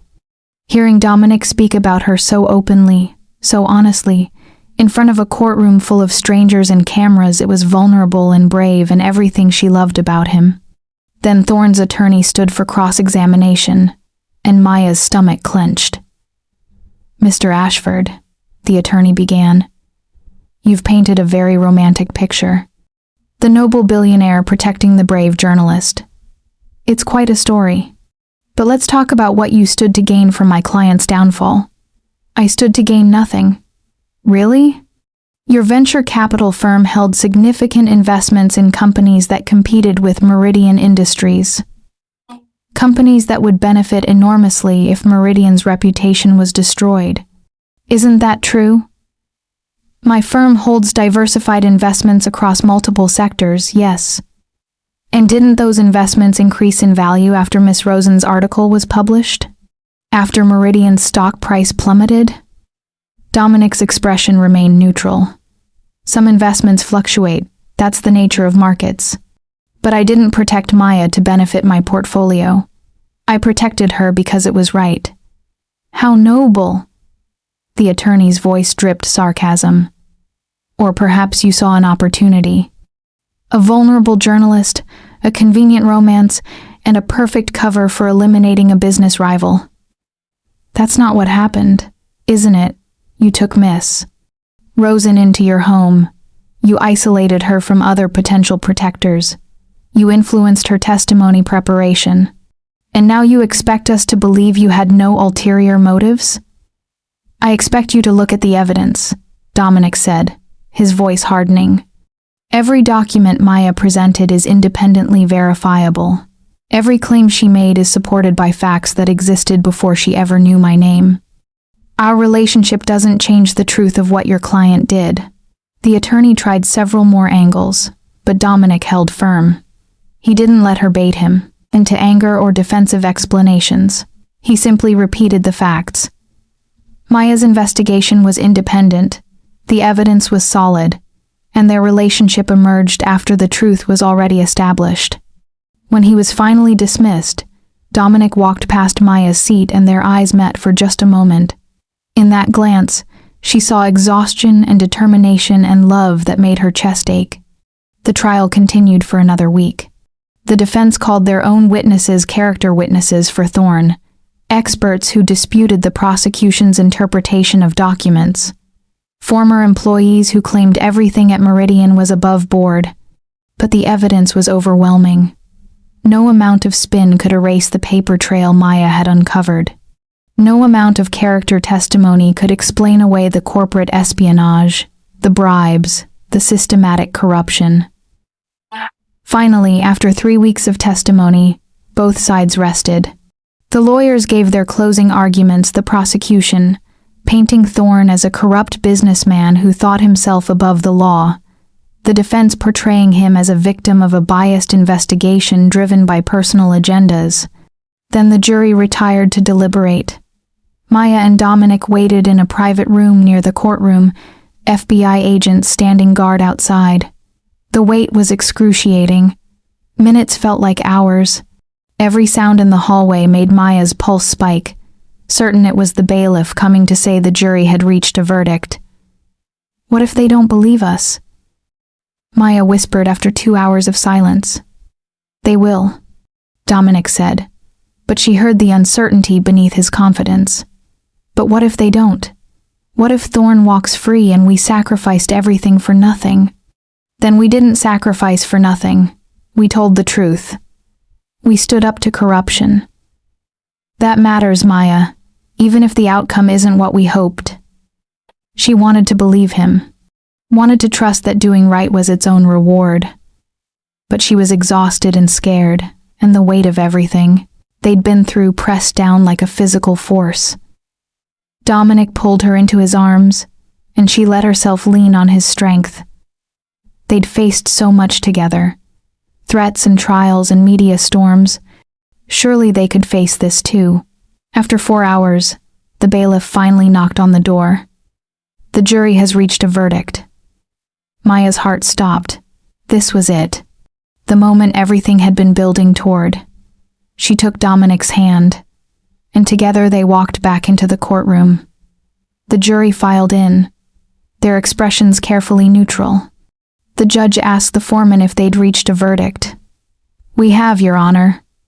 On the charge of corporate espionage, how do you find the defendant? Guilty. Maya's breath caught. Guilty. They'd believed her. They'd seen through the defense's attempts to discredit her testimony. On the charge of bribery of public officials? Guilty. On the charge of racketeering? Guilty. Charge after charge, the same answer. Guilty. Guilty. Guilty. Maya felt tears streaming down her face before she realized she was crying. Dominic's arm came around her shoulders, holding her as relief and vindication washed over her in waves. Gerard Thorne sat at the defense table, his face pale, his confident mask finally cracking. His attorneys leaned in, speaking urgently, but there was nothing they could do. The jury had spoken. Justice had been served. The judge set a sentencing date for 3 weeks later, then dismissed the court. As Maya and Dominic left the courtroom surrounded by FBI agents, the media went wild. Cameras flashed. Reporters shouted questions, but Maya barely heard them. All she could focus on was the fact that it was over. 3 weeks later, Gerard Thorne was sentenced to 15 years in federal prison, and Maya Rosen's life could finally begin again. Chapter 12. After the world found out. 6 months after Thorne's conviction, Maya stood in a bookstore in downtown Chicago, watching people browse the shelves where her book was, prominently displayed. The Price of Truth. One journalist's fight against corporate corruption had been on the bestseller list for 3 weeks, and this was her 5th signing event. It still felt surreal. "You're staring," Dominic said, appearing beside her with 2 cups of coffee. "I'm observing," Maya corrected. "There's a difference. You're nervous. Maybe a little."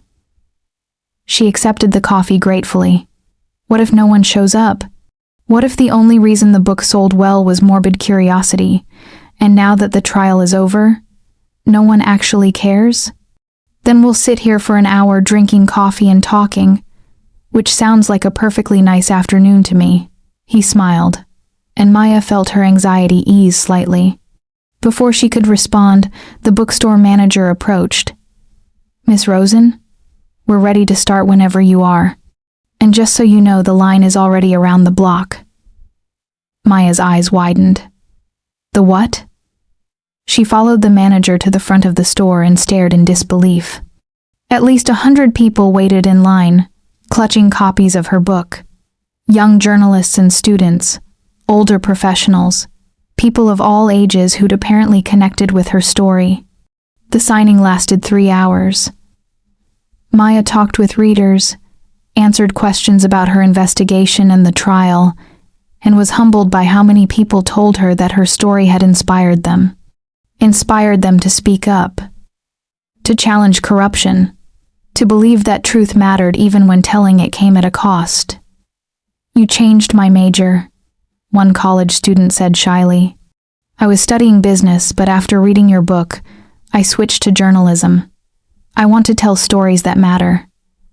"You exposed my boss," an older woman whispered. "He was part of Thorne's network. Because of your investigation, he was fired, and now I work for someone ethical. Thank you." Each story landed in Maya's chest like a gift. This was why she'd become a journalist, not for accolades or recognition, but for the moment when truth created change, when exposure led to accountability, when one person's courage inspired others. After the last reader left and the bookstore closed, Maya sagged against Dominic in exhausted relief. "That was incredible," she said. "You're incredible," he corrected. "You changed the world, Maya. One article, one testimony, one book at a time." They walked out of the bookstore into the Chicago evening, and for the first time in a year, Maya didn't look over her shoulder, didn't scan for threats, didn't brace for danger. She just walked, hand in hand with the man she loved, through the city she'd fought for. Life after the trial had been an adjustment. The media attention had been intense for a few weeks, then gradually faded as new stories captured public interest. Maya and Dominic had moved into a new apartment together, not his old penthouse, which held too many bad memories, but a place they'd chosen together in a neighborhood neither had lived in before. They'd built a life that was theirs, not defined by crisis or circumstances. Maya continued writing, working on a second book about corporate accountability. Dominic had refocused his business on ethical investing, using his wealth and influence to support companies that prioritize transparency and social responsibility. And they'd learned each other in the way couples do when they're not running for their lives. Learned that Dominic hogged the bathroom in the morning but made excellent pancakes. That Maya was grumpy before coffee but thoughtful after. That they both needed quiet time to work but craved conversation in the evenings. They fought occasionally about money, about schedules, about whose turn it was to grocery shop. Normal couple arguments that felt miraculous after everything they'd survived. Maya's phone buzzed as they walked. She glanced at it and smiled. "It's Detective Chen," she said. "She wants to know if we're still on for dinner next week. Tell her yes, and remind her she owes me a rematch at chess." Maya typed the response, still marveling at how their lives had normalized. Chen had become a friend. The FBI agents who'd protected them sent occasional check-ins. Even some of the prosecutors stayed in touch. They'd built a community from the wreckage of crisis. "Hey," Dominic said suddenly, stopping in the middle of the sidewalk. "I want to ask you something." Maya turned to face him, her heart doing something complicated in her chest. They stood under a streetlight, the city moving around them, and Dominic looked nervous in a way she'd rarely seen. "What is it?" "I've been thinking about the future. About what we're building together. About how much my life has changed since I met you." He took both her hands. "Maya, you make me want to be better. Braver. More honest. You challenged everything I thought I knew about success and meaning and what actually matters. And I don't want to imagine my life without you in it." "Dominic, let me finish," he said with a nervous laugh. "I'm not good at speeches, and I'm going to mess this up if you interrupt."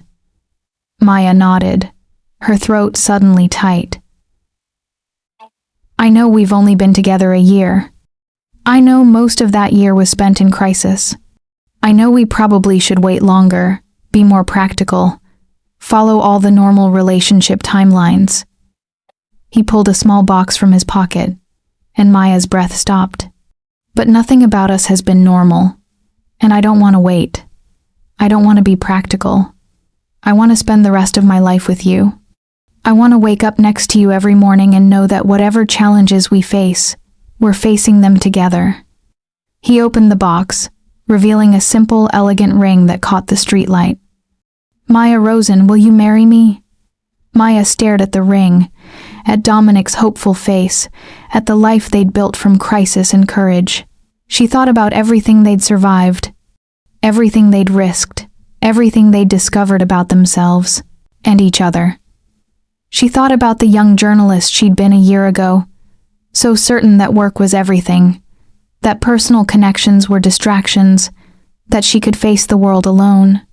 She thought about the woman she'd become, still brave, still principled, but no longer afraid to need someone, no longer convinced that independence meant isolation.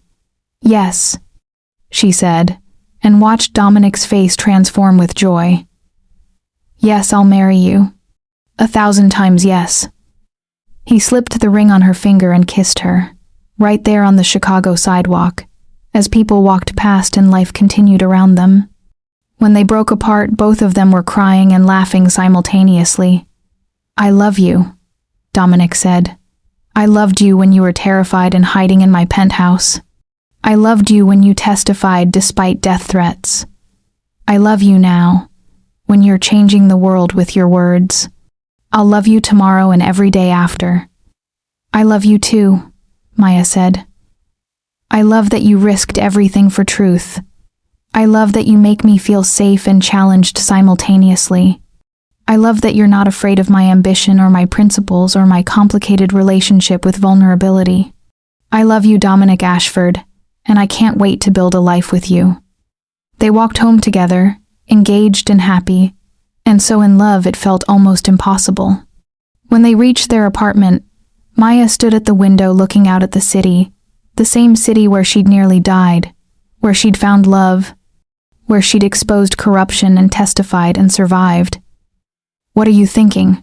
Dominic asked, wrapping his arms around her from behind. "That a year ago I was required to live as your secret, and now the whole world knows about us, and I couldn't be happier about it."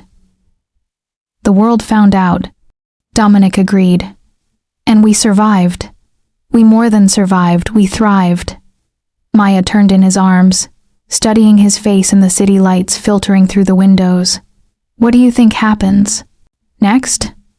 After all the drama and danger and trials, what does normal life look like for us?" "I don't know," Dominic admitted. "But I think that's the beautiful part. We get to discover it together. No more hiding. No more secrets. Just two people building a life based on truth and love, and the belief that doing right matters more than playing it safe." "That sounds perfect," Maya said.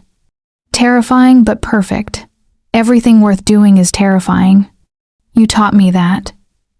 They stood at the window holding each other, watching Chicago sparkle below them. And Maya felt grateful. Grateful she'd had the courage to write the story. Grateful Dominic had had the courage to protect her. Grateful they'd found each other in the chaos and decided to build something real from the ruins of what they'd both lost. The price of truth had been high, but the reward, this life, this love, this future spreading out before them full of possibility, was worth every sacrifice. And when Maya Rosen married Dominic Ashford 6 months later, surrounded by friends and family and the FBI agents who'd kept them alive, she walked down the aisle with no regrets. She'd been required to live as a billionaire's secret, but she chose to live as his partner, his equal, his love proudly, publicly, for the whole world to see, and that made all the difference. Epilogue. 2 years later. Maya sat at her desk in their home office, reviewing the final draft of her 3rd book. This one wasn't about Thorne or corruption or corporate crime. This one was a novel fiction that drew on her experiences but transformed them into something new, something hopeful. She was discovering that journalism wasn't the only way to tell truth. Sometimes fiction could reveal emotional realities that facts couldn't capture. "Mom's on the phone," Dominic called from the kitchen. "She wants to know if we're still coming to dinner Sunday." "Tell her yes, and we're bringing dessert." Maya smiled, listening to Dominic's muffled conversation with his mother. They'd grown close to both their families over the past 2 years, making up for time lost to crisis and danger. Olivia, Dominic's sister, was now a college senior planning to study law, inspired, she said, by watching justice served in her brother's case.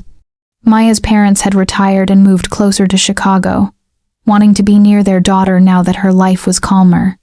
They'd been horrified by everything she'd survived, but immensely proud of what she'd accomplished. The book tour for her 2nd book had led to a teaching position at Northwestern's journalism school, 1 class per semester, teaching investigative reporting to the next generation. Maya loved the work, loved seeing young journalists find their voices, loved knowing she was equipping them to tell truth to power. Dominic had fully transformed his business, divesting from any ethically questionable investments and focusing exclusively on companies that prioritized social good. He'd taken a financial hit. Ethical investing was sometimes less profitable, but he'd never been happier or more fulfilled. They'd learned to balance their ambitious careers with their relationship, carving out time for each other even when deadlines loomed and obligations multiplied. They'd learned that love required intentionality, that intimacy needed nurturing, that partnership was an ongoing choice rather than a one-time commitment. They'd also learned that surviving crisis together didn't guarantee smooth sailing forever. They still fought, still struggled with balancing independence and interdependence, still had moments of doubt and fear and frustration, but they faced it all together. "Hey," Dominic said, appearing in the office doorway. "How's the book coming?" "Almost done. I think this is the best thing I've written." "That's what you say about every book." "This time I mean it." She grinned. "Come here. I want to show you something." He crossed the room and read over her shoulder as she pulled up the dedication page. For Dominic, who taught me that love and truth are not opposing forces but complementary ones. Thank you for being brave enough to risk everything for what's right, and foolish enough to love me through all the chaos that followed. This is our story, transformed into something new. Dominic's arms came around her, and he pressed a kiss to her hair. That's beautiful. Though I'd argue you were the brave one. We were both brave. We were both foolish. We were both willing to risk everything for truth. She turned in his arms, and we're both better for it. No regrets? Not a single one. It was true. Maya didn't regret writing the article that upended her life. Didn't regret testifying despite the danger. Didn't regret falling in love with a billionaire when circumstances made it complicated and public scrutiny made it scandalous. She'd been required to live as his secret before the world found out. But once the world found out, once every detail of their relationship was examined and judged and dissected, they'd discovered something important. Truth withstood scrutiny. Love survived exposure. And building a life on honesty and courage created a foundation strong enough to weather any storm. The price of truth had been high. But the reward was a life without secrets, without compromise, without regret. And that was worth everything they'd risked. I love you, Maya said, the words as natural as breathing now. I love you too, Dominic replied. Always. Outside their window, Chicago stretched toward the horizon, the city where they'd met, where they'd hidden, where they'd testified, where they'd built a life. The city that had witnessed their story from beginning to continuing present. Some people would always remember them as Scandal, as the journalist and the billionaire whose relationship overshadowed the corruption they exposed. But Maya knew better. They were truth-tellers who'd found each other in the fight for justice. They were partners who'd chosen each other despite every reason not to. They were survivors who'd transformed crisis into opportunity, danger into love, and secrets into a proudly public life. And that was a story worth telling.